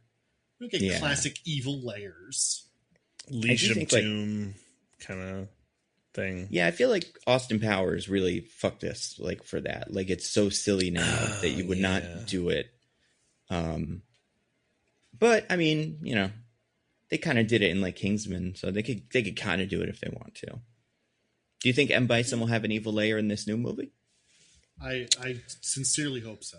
The trailer teases some like statues and stuff, and some kind of temple thing. M. Bison is all about evil layers. Exactly. Yeah, I hope he calls it an evil layer. Like, that's the thing. Is like, it can't just be my island; it has to be evil layer. but then he might be that. I don't know. He's the one that's the confusing part of this new movie, played by David Dastmalchian. It's like, what are we getting? Right. But it's not really a big muscle guy, David Dastmalchian, usually. Yeah, or a scary Raul Julia type, like someone with a ton of charisma. Not that he doesn't have charisma, but if they were casting that now, it would be like, I don't know, Pedro Pascal or something. But like that's a different kind of guy too. But I just don't see what. Yeah, I don't know. Do you think he's gonna be like really Trumpy? That would be bad. They shouldn't do that. Oh my god, that would be nuts. There is no commentary on the on modern times that has been improved by making your Trump allegory more obvious. Yeah. If anything, it's fun when you accidentally get the Trump allegory stuff right. Yeah. Before it happens. Didn't work for Mickey 17. No. Didn't work for what was that? What was that movie that Key and Peele were in for some reason? Toy Story 5 or Toy Story 4. Wild or something. Oh yeah, wait, was there a Trump in that? I didn't watch it. Yeah, there is, and it's weird. It's weird and not good. It kind of works for the boys, but he doesn't quite as he's got his own little specifics that don't map as well to Trump. But that's what I'm saying. Like, no one's been improved by making it very obvious. Yeah. You got to kind of just like do your own thing and draw the parallels. And just pick the craziest thing you could possibly think of, and then wait until he eventually does that. Because really, we are getting coins with Trump on them now. We're getting Trump bucks for the anniversary or whatever, and it's the biggest coin he can find. And yeah, so it's gonna be pretty cool. Yeah. I like the bison bucks. Be a fun thing to get. It's a great picture of Raul Julia, I'll tell you that. It is a great picture of him. And like, yeah, it's cool. But that's all I got for that wheel slice. All right, I think we got one more round through the wheel. So I'm going to spin the wheel. Tick, tick, tick, tick, tick, tick, tick, tick, tick, tick, tick. And it landed on one of DJ's again. Yeah, and this will kind of follow up with yours, Nando, but I called this one M. Agnito. So I just want a couple of things on M. Bison I want to hit on as we wrap up. Okay, so first of all, our introduction to him, he's like, I'm all about glorious combat. But like for him, glorious combat is they get a goon, like a military guy they captured. They throw him at him and he like does the spine break thing. And then throws them into the pit, which, I guess dead bodies also go in the pit. It's true. The hostages have to eat. And it's like, okay, man. So he's supposed to be this like master fighter of a guy, but all he does is like just grabs the back of your neck and then like breaks your spine. Then he's like, there's nothing better than glorious combat. Glorious combat, blah, blah, blah, blah, blah. I guess he backs this up because he has his goons, train in like a dojo kind of thing. They do martial arts stuff, but they mostly use guns. That's the DJ, real Can thing. you snap a man's spine with your bare hands? No, I can't. Well, have you tried? This is like that hula hooping thing from a while ago. It's right, like, that's true. Maybe if I gave it a go. Yeah. Just, I can't. Natural. If I find out I can, I'm going to jail. That's the problem. Depends on who you get, Yeah. Someone you get someone to sign a waiver and agreed, I understand my spine could snap and I'm okay with it. There's no upside for you. Please sign this. You get to be part of podcast history. Sometimes that's enough. Yeah. Yeah, listeners, if one of you is willing to let DJ try to snap your spine to see if he can do it with his bare hands, then you get in touch with us. Yeah. Okay. And average spine strength. I don't want anybody with a weak or extra strong spine. Just run of the mill. Because obviously I could probably do it with a weak one. So yeah. Okay. So that's one. So then at the end when so when Guile dies. It was a Sagat or someone was like, you must be happy that Guile's dead. Oh, No, I'm very sad because I wanted to fight Guile because that's the point of all of this, apparently, is to fight. Nothing's more important than combat. So perhaps that goes some kind of shriek. Yeah. Yeah.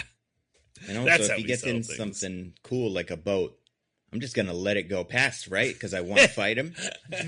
That's something that would be obvious to do if I know he's alive. In fact, that would be a really good way to get me into the base, is be like, oh, Guile's like, oh, I can fight him again. And then he's like, oh, let him in. But no, I'm going to get in the invisible boat, cause a distraction, and then blow up the boat and walk. Very good. And then I'll go through the tarantula door for some reason. Yeah. What is it? Yeah, what the? Yeah, I don't know. Maybe that's a thing from the games, the spider pit or whatever. But that was a weird little detail. Yeah. So motivation's all over the place. To your guys' points.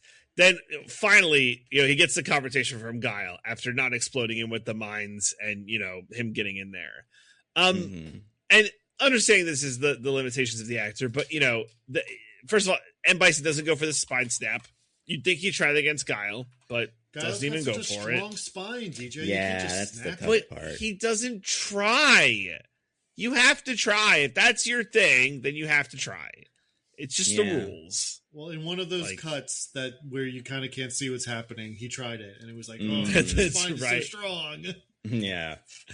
Then he fights him. Guile beats him, but then he gets his superpowers. Which, by the way, do you remember the 3-step sequence that was in his suit to revive him? Oh no, what was it? I remember it was funny. It was like 1 CPR, and his chest went in, which is not how CPR works. It's not CPR. You need constant chest compressions. 2 was the shock. Electric shock, yeah. And then 3, adrenaline with a little needle. So I guess his suit stabs him. It'd be really funny if this didn't save him, because what Guile is seeing when this is happening is just him flopping around. I guess there were some loose wires in that suit, and he knocked him over when he fell into the big mechanical thing. That's awkward. I think we could have done this with maybe one guy. This wouldn't need to be a whole bunch of guys. It's just going to explode. I thought it was then going to go 4, psycho power. I did too. Yeah. The thing that he has. But no, they didn't want that. Well, so... Yeah, or... No, go ahead, Nando. Sorry. Either gets it from the suit or invents it in that moment or something. He can feel the psycho power, but instead he's like, this is specifically magnetism. It's like, come on. It's easy. So, yeah. So then he gets up and he's like, all right, I'm going to do my magnetism powers, and throws fighting out the window. Now he's just the Emperor from Star Wars shooting lightning at him, and Magneto flying around. Because a lot of dive kicking and jumping at you from far Superman. Away. Yeah. He does have one of his moves in the game is traditionally that sort of Superman. That's true. That's true. Yeah. So that doesn't have no basis. Fair enough. Unfortunately, it's not good enough to losing to the strongest thing of all, Guile's kick. Yeah. Which is so hard. Famously, very powerful kicks. Oh yeah. But as the post-credit scene tells us, it's not over. So not powerful enough. I guess it wasn't actually enough to stop M. Bison. But yeah, I love the performance. It's just the fighting stuff is so weird, and how they made that such a pillar of him. Glorious combat. It's like, we don't need this. It's fine. Yeah, it's like a fun thing for this villain to do in a script where he's played by Jean-Claude Van Damme, honestly, or something else like that. But when he's played by Raul Julia and he just mostly flies around on a wire, it doesn't quite work as well. But if this was Batista or something, totally buy it. Yes. Also, is this the fight? When does Guile do the spinning back kick? It's this one, isn't it? Is it? Yeah, he does, but he has a couple of them in a row, right? He has 1 or 2. I can't remember. I can't either, because I know the kick he does to kill him is just a regular roundhouse, kind of side kick or whatever. But yeah. But at one point he does the triple things on somebody, and I was like, oh, we're gonna get a sonic boom, but we don't. That's fine, that one I feel like was as close as we could get to a fancy game thing with some sort of science thing. You get a wind thing or something to get him, but I don't know, whatever.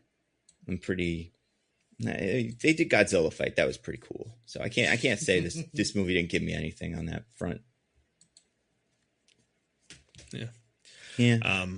Well, shout out to M. Bison. He's a great guy. I'm gonna spin the wheel here, and it's tick, and it's Diggins. It's you, Diggins. Whoa!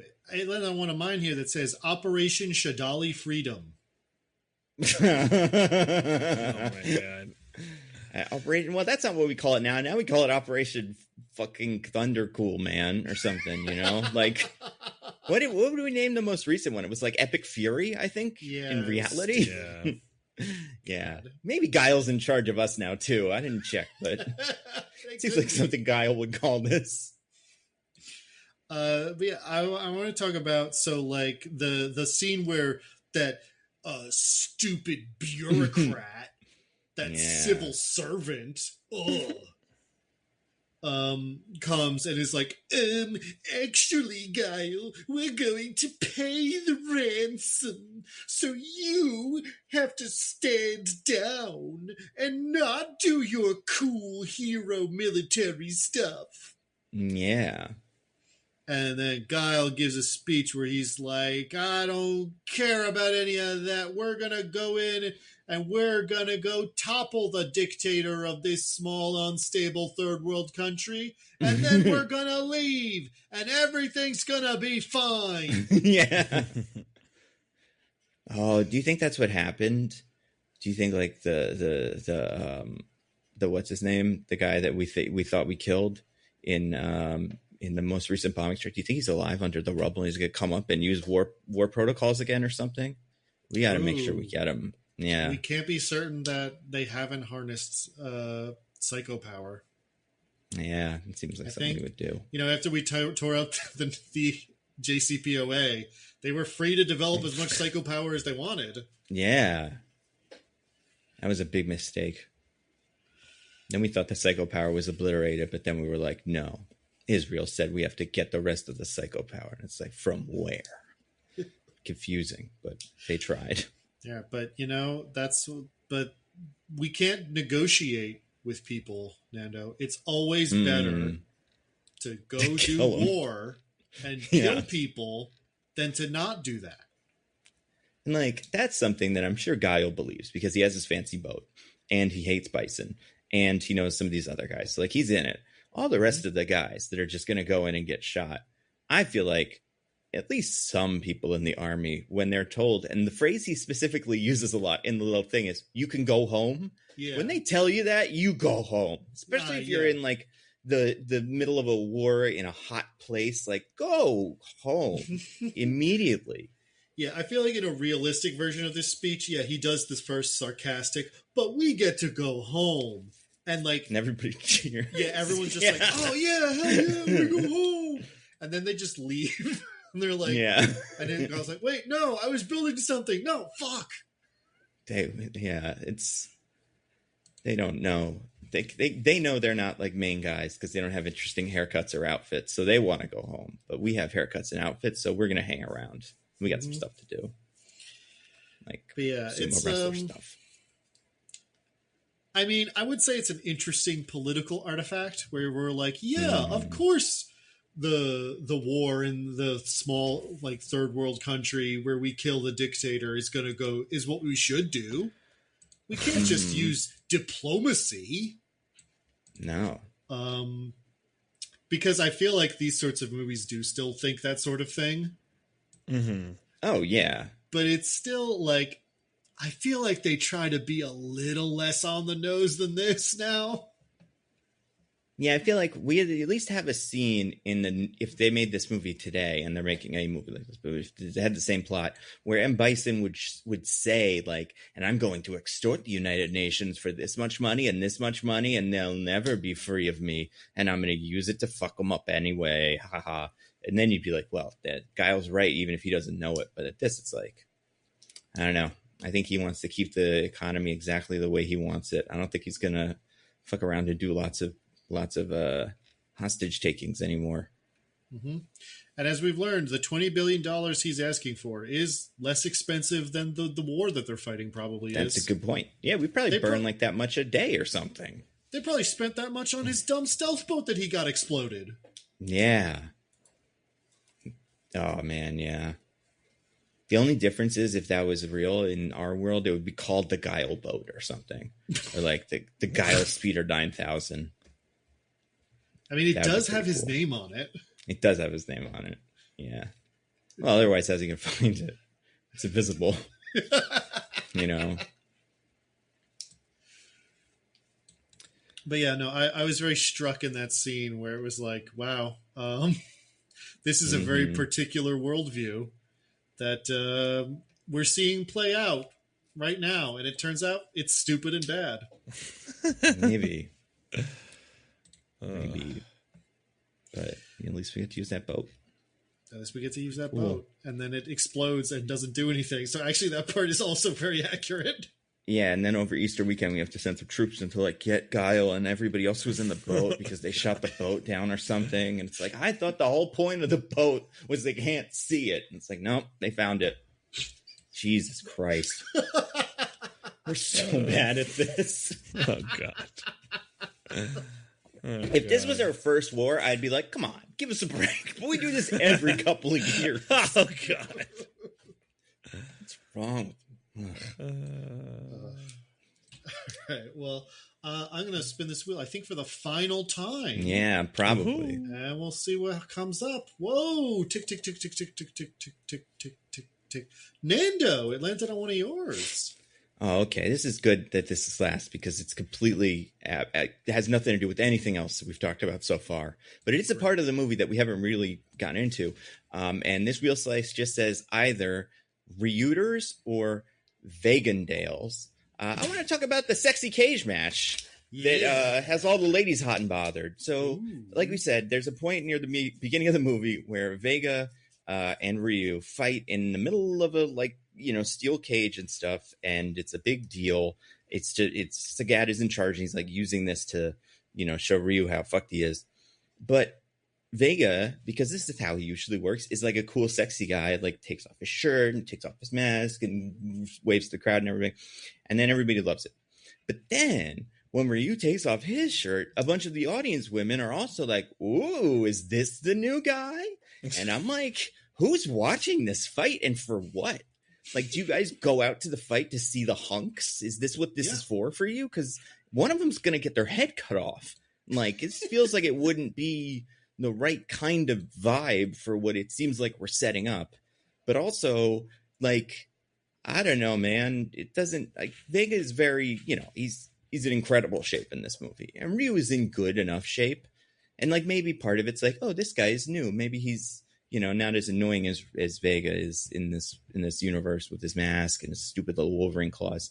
But I don't know. I just the crowd is so into Ryu and his sword that it's kind of it makes me think this is some sort of like stripping event that may involve fighting.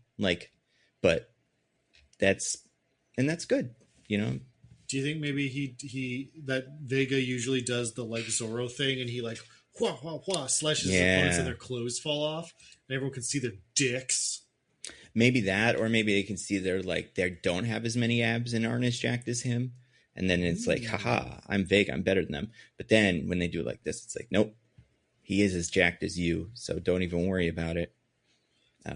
That fight is. The ladies are like as jacked as him. Oh. The ladies are loving it. Like, it feels like this is something that like you would go to as like a 15-year-old kid, and you pray you don't run into your mom at the cage fight because she's there for a completely different reason, and it'd be awkward if you saw her hooting and hollering after Vega. But that is probably what's going to be happening. Also, I do think it's interesting. This is the first big fight scene in the movie, and it just doesn't happen.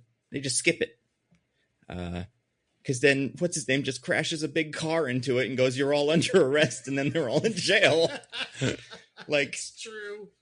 We do get the Vega him like fight later in the rematch, but it's just a weird like. I feel like if I didn't know any better and I'd never seen this movie and I didn't know that they just do all of the fights constantly, like the last 40 minutes of this movie is just characters meeting in a room and fighting. If I didn't know that, I'd be like, oh, is there no fighting in this? Is that the bit? Every 20 minutes you're going to start a fight and then like the, oven timer's going to go off and they're going to go in the other direction because they forgot to get their cookies. And then, that's not what happens, but it's close. To be fair, they do basically skip the fight with Chun-Li and M. Bison later. Yeah, they where do. She does one kick and then he goes into his flood the room with gas chamber. Mm-hmm. Chun-Li, man, really gets fucking shortchanged in this movie. Yeah. Like they do my favorite 90s movie thing, which is where they have the girl characters be like, you think I can't fight just because I'm a woman? And they're like, we're cool too. And then they don't actually fight or do anything for the rest of the movie. Well, they forgot to add a female villain into the movie for her to fight because that's how that always goes. We needed like a sea viper or a jury or something to just be there to fight her. It does seem like that's completely the purpose Cammy is going to serve in this new one. Is she's going to be a bad guy that it's cool to watch Chun-Li fight because I don't know. I do think in the games she does have, like, she was originally a Shadaloo agent, but then she turned good or something. Yes. I think she was you're talking about Cammy? Yeah. I think she was like deep cover. Wait, we were talking about this before, right? Wasn't she like hypnotized by them? Or was she one of those? I think so. I thought she was sent in to infiltrate Shadaloo, got hypnotized to stay there, and then left eventually. That might be it, yeah. I'm not positive because there's so much backstory in this little wiki. But yeah, I'm gonna guess it's something like that. Oh man, this is so much. So she was once a deadly clone assassin that was created by Shadaloo's replacement for M. Bison. Oh. She worked for the organization before breaking free and becoming an MI6 operative for the British government as a member of Delta Red. Oh, okay. There you go. Wow. So yeah, she's like her own thing. And I feel like Chun-Li in those games, to be fair to Chun-Li, does usually just fight whoever's around. Like she doesn't have her own little girl mini boss kind of thing. But that is what they would do in all of these movies. Like Batwoman would fight Poison Ivy just because they're the two girls, and that is what is acceptable. And yeah. And then she gets her own movie in the next one, and it sucks. It's the worst one. But she does some kicks in this. She kicks some guys in big bicycle helmets, so that's kind of cool. Throw some Power Rangers off a big gantry, whatever. But yeah. Maybe it's because she's not wearing her classic blue suit. She's embarrassed. She doesn't want to get in any. She doesn't want people to see her. That must be it. Yeah. She's like, yeah. If I can't show off my shapely legs, then what's even the point of fighting anyone? Oh, also, we haven't talked about the amazing. Because he doesn't come up that often because he's not really in the movie. Is Zangief? Zangief has two amazing jokes. They're really basic and stupid, but they're very funny, and they always get me. The first one is Zangief when I guess it's when they're seeing that their base is going to be exploded by Chun-Li when they leaked the little video. And then he's watching it on TV and you're seeing all this shit happen. And he's like, quick, change the channel. That's funny. But then later he gets the bit with DJ where DJ is like, he's the bad guy. And it's like, no, why did you work for him? Because he paid me lots of money. And then it's a really long pause before you got paid, but it's so good. That guy fucking nails that line. And there's a couple of other jokes in this movie that are plain old jokes. There's a couple characters that pretty sure at one point Balrog makes a joke that E Honda wants to give him a hand job or something because they're in prison. Do you remember this? Barely. They got stuff like that. At one point, I'm pretty sure one of them says to the other one, hey, give me a hand. And then the one who answers that says, I've only been in prison for a week. Talk to me on next Tuesday or something. Oh yeah. Something like that. It's we've only been in prison for 2 hours. Yeah, that's what it is. So that's cute. And then, yeah, everything DJ does is a joke. The bit where DJ sneaks away while Guile is just fucking looking away in the distance, or not Kyle, while M. Bison is looking away in the distance. M. Bison is looking away, talking about how they're gonna stay strong and they're gonna go down with this ship, even if things don't turn out well. And he's just sneaking away. And it feels like the way that went in rehearsal was it took about the length of the monologue for him to get off screen. But in this, he doesn't even get close. And there's a full 10 seconds of M. Bison just staring at something, knowing that DJ is right behind him, ready to join into battle, while DJ goes around some stuff that wasn't on the floor before. And it's pretty good. And then he steals the Bison bucks. That bit's great.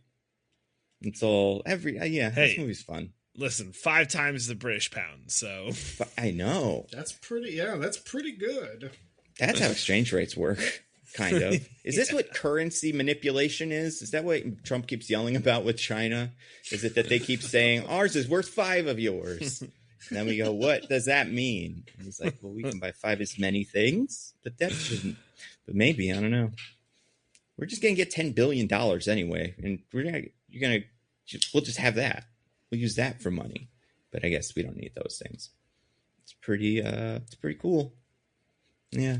Pretty cool. Surprised this didn't get a sequel though. There is an animated Street Fighter 2 that's kind of a spiritual sequel to this, but like I said, it made money, but it wasn't a huge hit, and then it got also very badly critically panned, so I think they scrapped all sequel plans. They didn't know what they had. Yeah, they really didn't. They didn't know how worse it got in these streets. Plus, didn't the Mortal Kombat movies, even the second one that's really bad, still make a pretty good amount of money? Yeah, but I think they made more money than this did. That's fair. Also, I was wrong. The Street Fighter animated movie came out the same year as this. Yeah, which I do think we have to do because it's so funny. The cast alone is worth it. But I'm willing. But yeah, what do we think about this movie? Could we beat it? Oh yeah. Well, I guess beat M. Bison is the thing, right? That's what we gotta do. Yeah. I mean, I probably want to shoot him or something. That would be my first step. But he would break my spine. That's what would happen to me. Yeah, I mean, in this movie, that's mostly about fighting big, beefy men, with your fists. I don't love your chances, Nando. Yes. Yeah, I know. It's tough. I need to find someone. I need to befriend, Zangief, one of the simpler of the villains, and then get him to, protect me. I'd pay him, and that would be, apparently that's what he's in for. That's what he wants. I just want to point out, of the many, character changes here, Zangief, never a villain. Oh, yeah. Balrog, never a hero. Mm-hmm. I think those are the major ones of just this. DJ, I don't think is ever a villain. Yeah, that makes sense. He feels weird. What about E Honda? Where does he usually end up? I think E Honda's usually a good guy. Okay. Because I guess the bad guys are the bad guys. It's pretty obvious and clear who's what because they're all wearing evil outfits and do evil powers and stuff. But and that's cool and that's great. But yeah, so that would be my plan is befriend someone. But yeah, my spine would get snapped for sure. So I'd be dead, which is a bummer because I would enjoy this. I don't know how I would pose at the end. That's the really hard part. It would be do we get a minute to think about it? And then they'd have already taken the picture and I'd be looking like this or something. And I'd be this is embarrassing. But, well, isn't there usually a Street Fighter character who sucks, right? Who's not good at fighting? Isn't that Dan? It's usually Dan, yeah. Dan's usually a joke character. So I'll do that. And everybody will like me because it's kind of a fun character in the lore. And then I'd survive a couple of these. But I think that's the one Andrew Schultz is in the movie, so maybe not. Anyway, now that you mentioned it, though, speaking of people that could beat this, I'm pretty sure I've seen the guy who is DJ in this in something else. And I'm wondering, could he beat this? Could the guy that's in the movie, the show with him, or the movie, beat it? But I can't remember what it is. I don't know. Gosh, yeah. I every time I saw DJ, I was like, he looks so familiar. I think I've seen him in something before. Which it couldn't be Joanna Man because I've never seen that. Yeah. Oh, you know what? Probably is. It's probably Scooby Doo, live action Scooby Doo. Oh yeah. Yeah, Right. where he's the guy that says purple is a fall color or whatever he says to Daphne, that apparently isn't correct about whatever colors are. But yeah, so could Scooby Doo beat this? I guess is a question. Some silly guy who loves food. Would they hurt a dog? Of a dog? Yeah, I don't know. I mean, Scooby Doo often bested people with complicated schemes that involved dressing in outlandish costumes. That's a great point. Yeah, he would love this, sneaking in and wearing a thing and then putting on a new thing and pretending to be a dancer. That would be Shaggy and Scooby would have the most racist outfits, but like they would be belly dancers or something, and it would be so funny. They love that shit. Yeah, that's true. But yeah, so I guess the friend of his that is a big stupid dog guy could probably do okay in the Street Fighter universe because it's mostly costume changes. That's cool. And then, is this movie woke? No. I mean, I feel like of course not. The extolling the virtues of war and killing dictators is maybe not super woke. But the United Nations is pretty woke these days. Like the fact that they're not the putzes who like get their shit beat up. Now, that's kind of. I will say they are not the UN in this movie. They are the Allied Nations. That's true. Obviously, it's supposed to be the UN, but it is a different organization. So you could say the Allied Nations are like the cool version of the UN because they have a military, and that's what makes you cool. I guess the one thing I would give to this movie in terms of wokeness is it is wildly multicultural. And that's the great thing about the Street Fighter franchise is everybody is from some country and they're kind of the representative of that place in a way that makes the movies very diverse. But that's true. Still like pretty well, like this one focuses mostly on the white guy. So they kind of fucked up there. But maybe one of the future ones, probably not though. I feel like we're going to get Ken. Chun-Li is like, so maybe her, but yeah. Ryu, I feel like, is a big part of this new one. Yeah, it's unclear. I believe it. I think that's true, but also it seems like Ken is like the protagonist, and then Ryu is like his like kind of coach or trainer or something. We'll see. Love Andrew Koji. Yeah. So, do you want to get to our classic segment, fellas? Let's do it. I love that. All right, let's recommend something to find people. DJ, do you have anything to recommend? Kinda. Exciting. I had a busy week with the kids, and so I do have something to recommend. I went and saw in person. I went to see the Savannah Bananas at Yankee Stadium. You guys familiar? Oh, you were there when Tito was there? I saw the clip. Oh, with Tito Martinez? Yeah, I was there. Oh, it's so good. That was good. Oh wait, was it Phantom of the Opera Day too? Yeah. Oh man, that looked like a fun show. It was interesting when Ben Platt came out. I kind of wish I was there for Aladdin, but it's fine. And we got the MJ performance. The guy from MJ was there. Oh, that I didn't see. Yeah, the guy from what? No, MJ. I hear MJ's a great musical. Well, you had your son with you. Yeah, a bunch of the kids' show. Yeah, right. For those who aren't familiar, Savannah Bananas are part of what's called Banana Ball. I think it was started in 2020, but it's basically like alternative baseball.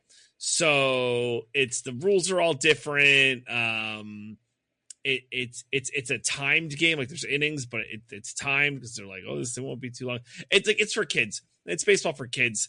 There's a lot of dancing and flips. And that's what I took Disruptor and a couple family friends and their kids.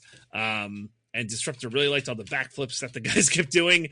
He was like, Dad, look at the flip. I'm like, they do a lot of flips. So I guess for like a 3.5-year-old, guys doing flips while playing baseball is pretty cool. Should show him this movie. I love it. Yeah. Guile does a couple of flips in a row. It's pretty sick. That's true. Now, obviously, I'm not saying go see it in person because that's probably impossible. But all the games are on YouTube. If you've never watched, it's definitely like an interesting thing. I do think it's kind of geared toward more of like a kid's act, but that it might awaken the kid in all of us. I wouldn't say it's not for adults. If you're like a baseball purist, you might hate it, but then you probably already know what this is. But it's like it's not the Harlem Globetrotters. It's kind of it's a staged act with what you're going to see. This isn't like predetermined. Like they're actually like playing. Like there are rules to scoring, and there's a league and there's standings, and there's 6 teams. We saw the Party Animals, who are great. Michelle likes them because they frequently take their shirts off. That's just like in the Street Fighter movie. This sounds like it's just this one big old tiger claw guy away from being a Street Fighter tournament or something. So she's a fan of the Party Animals. I think they're pretty cool too. But it's called Banana Ball, and I feel like wrecking the Savannah Bananas is like, yeah, DJ, we all know what that is. But right, and obviously don't. We know what it is because you did this last week. You're specifically right now wrecking the YouTube video of the game you were at. Did I do this last week? That's true. We had a whole big conversation about the Harlem Globetrotters as well. That was that's when it really clicked. Why do I keep doing this? This is horrible. Well, because then you were doing it. Then you were doing the concept of it, and now you're doing it as having seen the game. So it's kind of a different perspective. I mean, I guess I won't spoil it, but the game I was at was pretty good, and it's on YouTube. It was the Sunday, April 26th game. You can just go find it and watch it. I bet the Washington Generals pulled it out this time. I guess I could wreck Invincible again because that ended, and I don't want to spoil it. But Optimus Prime sure had some stuff to say. I should learn who that actor's name, voice actor's name is. Cullen. Did he talk about coming? Like we thought. No, he didn't. But he should have. The Viltrumites are coming. Yes, that would be. They should have worked that in. I mean, that is how they're doing. That's a big part of their plan. Go to a planet. Some of them do it better than others, as we've become very clear. I was gonna say, did you recognize that the voice of the guy Argyle or whatever in their hero, like their history guy, who's his arch nemesis? Oh yeah, that's Megatron. It's Peter or Frank Welker. Is it really? Oh my god! So it's like an Optimus Prime Megatron reunion. It's pretty cool. I should have clocked that. He only has a couple of lines. I really like Lee Pace doing Thrag. Yeah, what is his name? Thrag, which is a problem because then what's the one in Star Wars named that has a similar name? Thrawn? Thrawn. Is that a guy? Yeah. Thrawn. I keep mixing them up. Yeah, that is tough. Lee Pace isn't him though, so no. Lee Pace is could be good Thrawn. Honestly, probably would be good Thrawn. Oh, what a terrible week for DJ. It's just repeating recommendations over and over again. Oh yeah, Lee Pace was in the Running Man movie. Yeah. Well, I'll take the last. I guess I could have put this in news, but this is a recommendation. It's our new segment. Congratulations. I'd like to offer congratulations since he posted on the Discord, so I feel like I can talk about this on the podcast now. Supreme Court Justice Roger welcoming a little judge into the world. He had a kid. I don't know how that works. Dude, our judge's kid's miniature judge. Yeah, right. Like an appellate court judge or something, or like a clerk. A clerk, like maybe. That. Yeah. Bailiff. Welcome to clerk. It's this work. Yeah. So yeah, congratulations to him and his wife. Brought a little bundle of joy home, so that's cool. So from the Discord, he was congratulations on Roger. This podcast, so I feel like we could probably say that's true. You want to wait till he puts it out there, right? Oh, sure. Like no. That makes sense. We're just here to, announce people's lives updates. Like, and it's only because I have nothing better to recommend that I'm like, go give Roger congratulations. And, You hear that, Roger? DJ only talks about you when he has nothing better to say. Mm-hmm. Oh, this might come back around from Mr. Nitpicking or whatever Saw game he's cooking up. Yeah. That's going to be good. All right. enough stalling. Yeah, go watch the Savannah Bananas baseball game from April 26, 2026. It was really good. Diggins, what do you have to recommend? I have a couple things. One thing that was brought up last week that I have now seen, I saw the movie Mother Mary, which is a DJ, of course, was present while we were talking about this, but I'll remind the listener that it was a movie starring Anne Hathaway and Michaela Cole, where Anne Hathaway is a pop star, very modern pop star. You know, you're sort of like Lady Gaga type. I don't know who else is like. No, yeah, I'd say Lady Gaga is pretty like 1-to-1. I guess maybe Madonna from back in the day because of all the religious stuff, but Lady Gaga is definitely the closest analog. Anyway, she's going back to an old friend of hers, an old friend and creative partner, to make a dress for her new performance, but they've been like estranged for like 10 years or something. Anyway, it's a very elaborate. No, elaborate's not quite the right word. It's a very artifice heavy movie. Like it's not going for naturalism. It's going for this very kind of like stagey, like Nando and I talked about earlier, off mic. Kind of like melodramatic sort of thing. And I think at times it is a little overwritten and a little like a little too self-indulgent. But overall, I think it has solid like core ideas, and I like a lot of the imagery that it goes for. So I had a good time with it. And it was it's interesting. As I think you mentioned this last week, but a good performance by Fuka Twigs. Yeah, shockingly. Thus proving that, you know, maybe sometimes a bad director can make someone really bad even though they have talent. Yeah, and apparently one of the songs is the Fuka Twigs song as well, although I don't know which is which, but that's good. Good for I don't them. think we ever impugned her abilities as a musician, because I don't think I any of us had a real opinion on that. I mean, I just knew her as an actor. And then we found out as we recorded that episode that she was the one who like was tied up in the Shia LaBeouf stuff. Like she was like a victim of that. And that was really, so like, I've never heard any of her music. Maybe it's exactly my thing. I'll listen to some tonight. But yeah, that's something Nando mentioned last week. So for my brand new rec, unless Nando wrecked this a long time ago and I don't remember, but I don't think he did. I watched a TV show called Ludwig. No, I've never seen this. What is that? It's a BBC show starring David Mitchell of Peep Show fame. Oh, that's fun.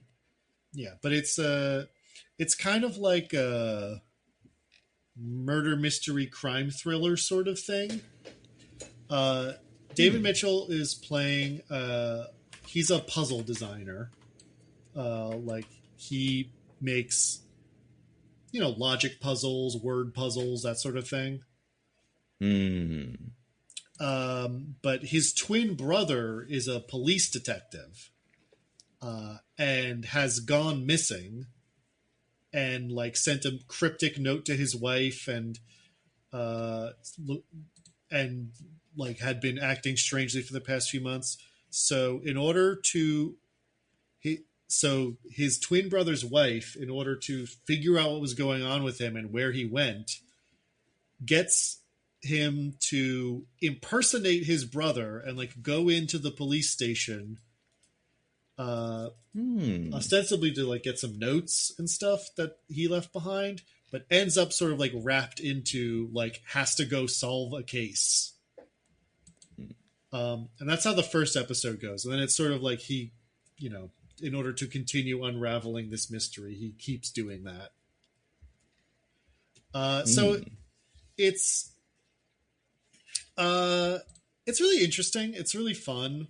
Like, because it ends up being obviously, he's kind of good at solving cases because he's like got a very logical sort of like puzzle oriented mind. So he can like work through evidence to be like, okay, well, here is where it doesn't make sense. So therefore we focus on that and then find out blah, blah, blah, blah, blah. But he's also like agoraphobic and really bad with people. So he has a lot of trouble impersonating his brother. So it's just, it's mostly, I want to be clear, even though David Mitchell, I think, is mostly known for his comedic work, I would say it is mostly more along the like crime thriller lines. Like it's not like a comedic work, but there's funny bits in it. And I think it does make good use of him. Okay. And I really liked the first episode. I haven't watched past that, but there's only 6 episodes because it's a British show. So that is a significant chunk of it. Nice. And I'm going to watch more of it. So I thought I'd give that a little rec. Cool. Nice. What about you, Nando? Anything to rec?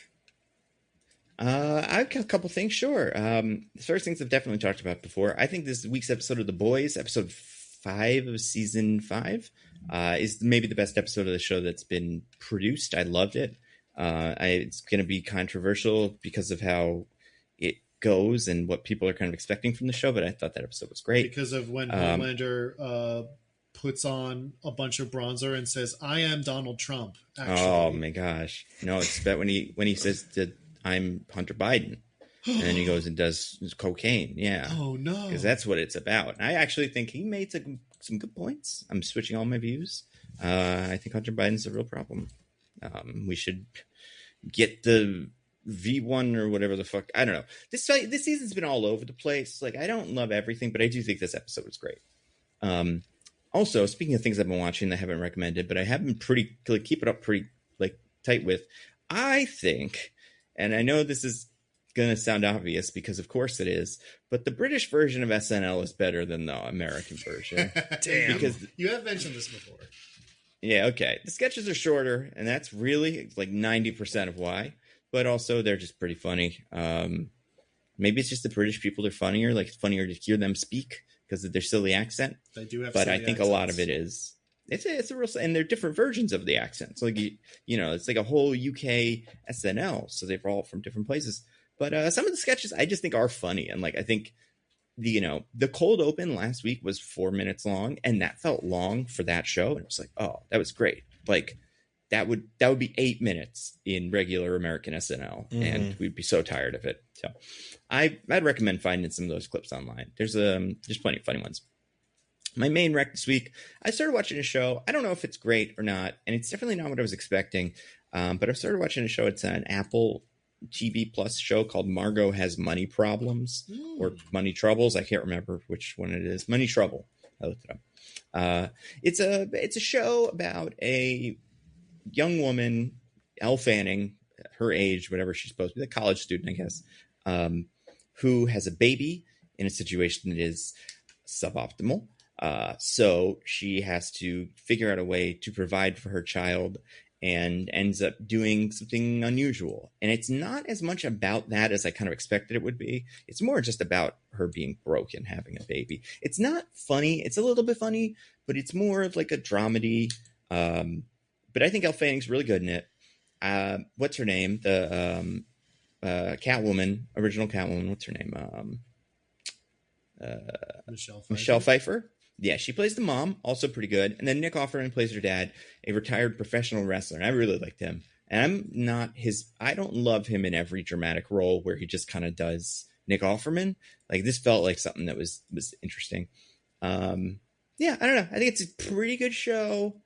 A lot of sex stuff. That's part of it. But, it's part of the fun of it. I think it's based on a book.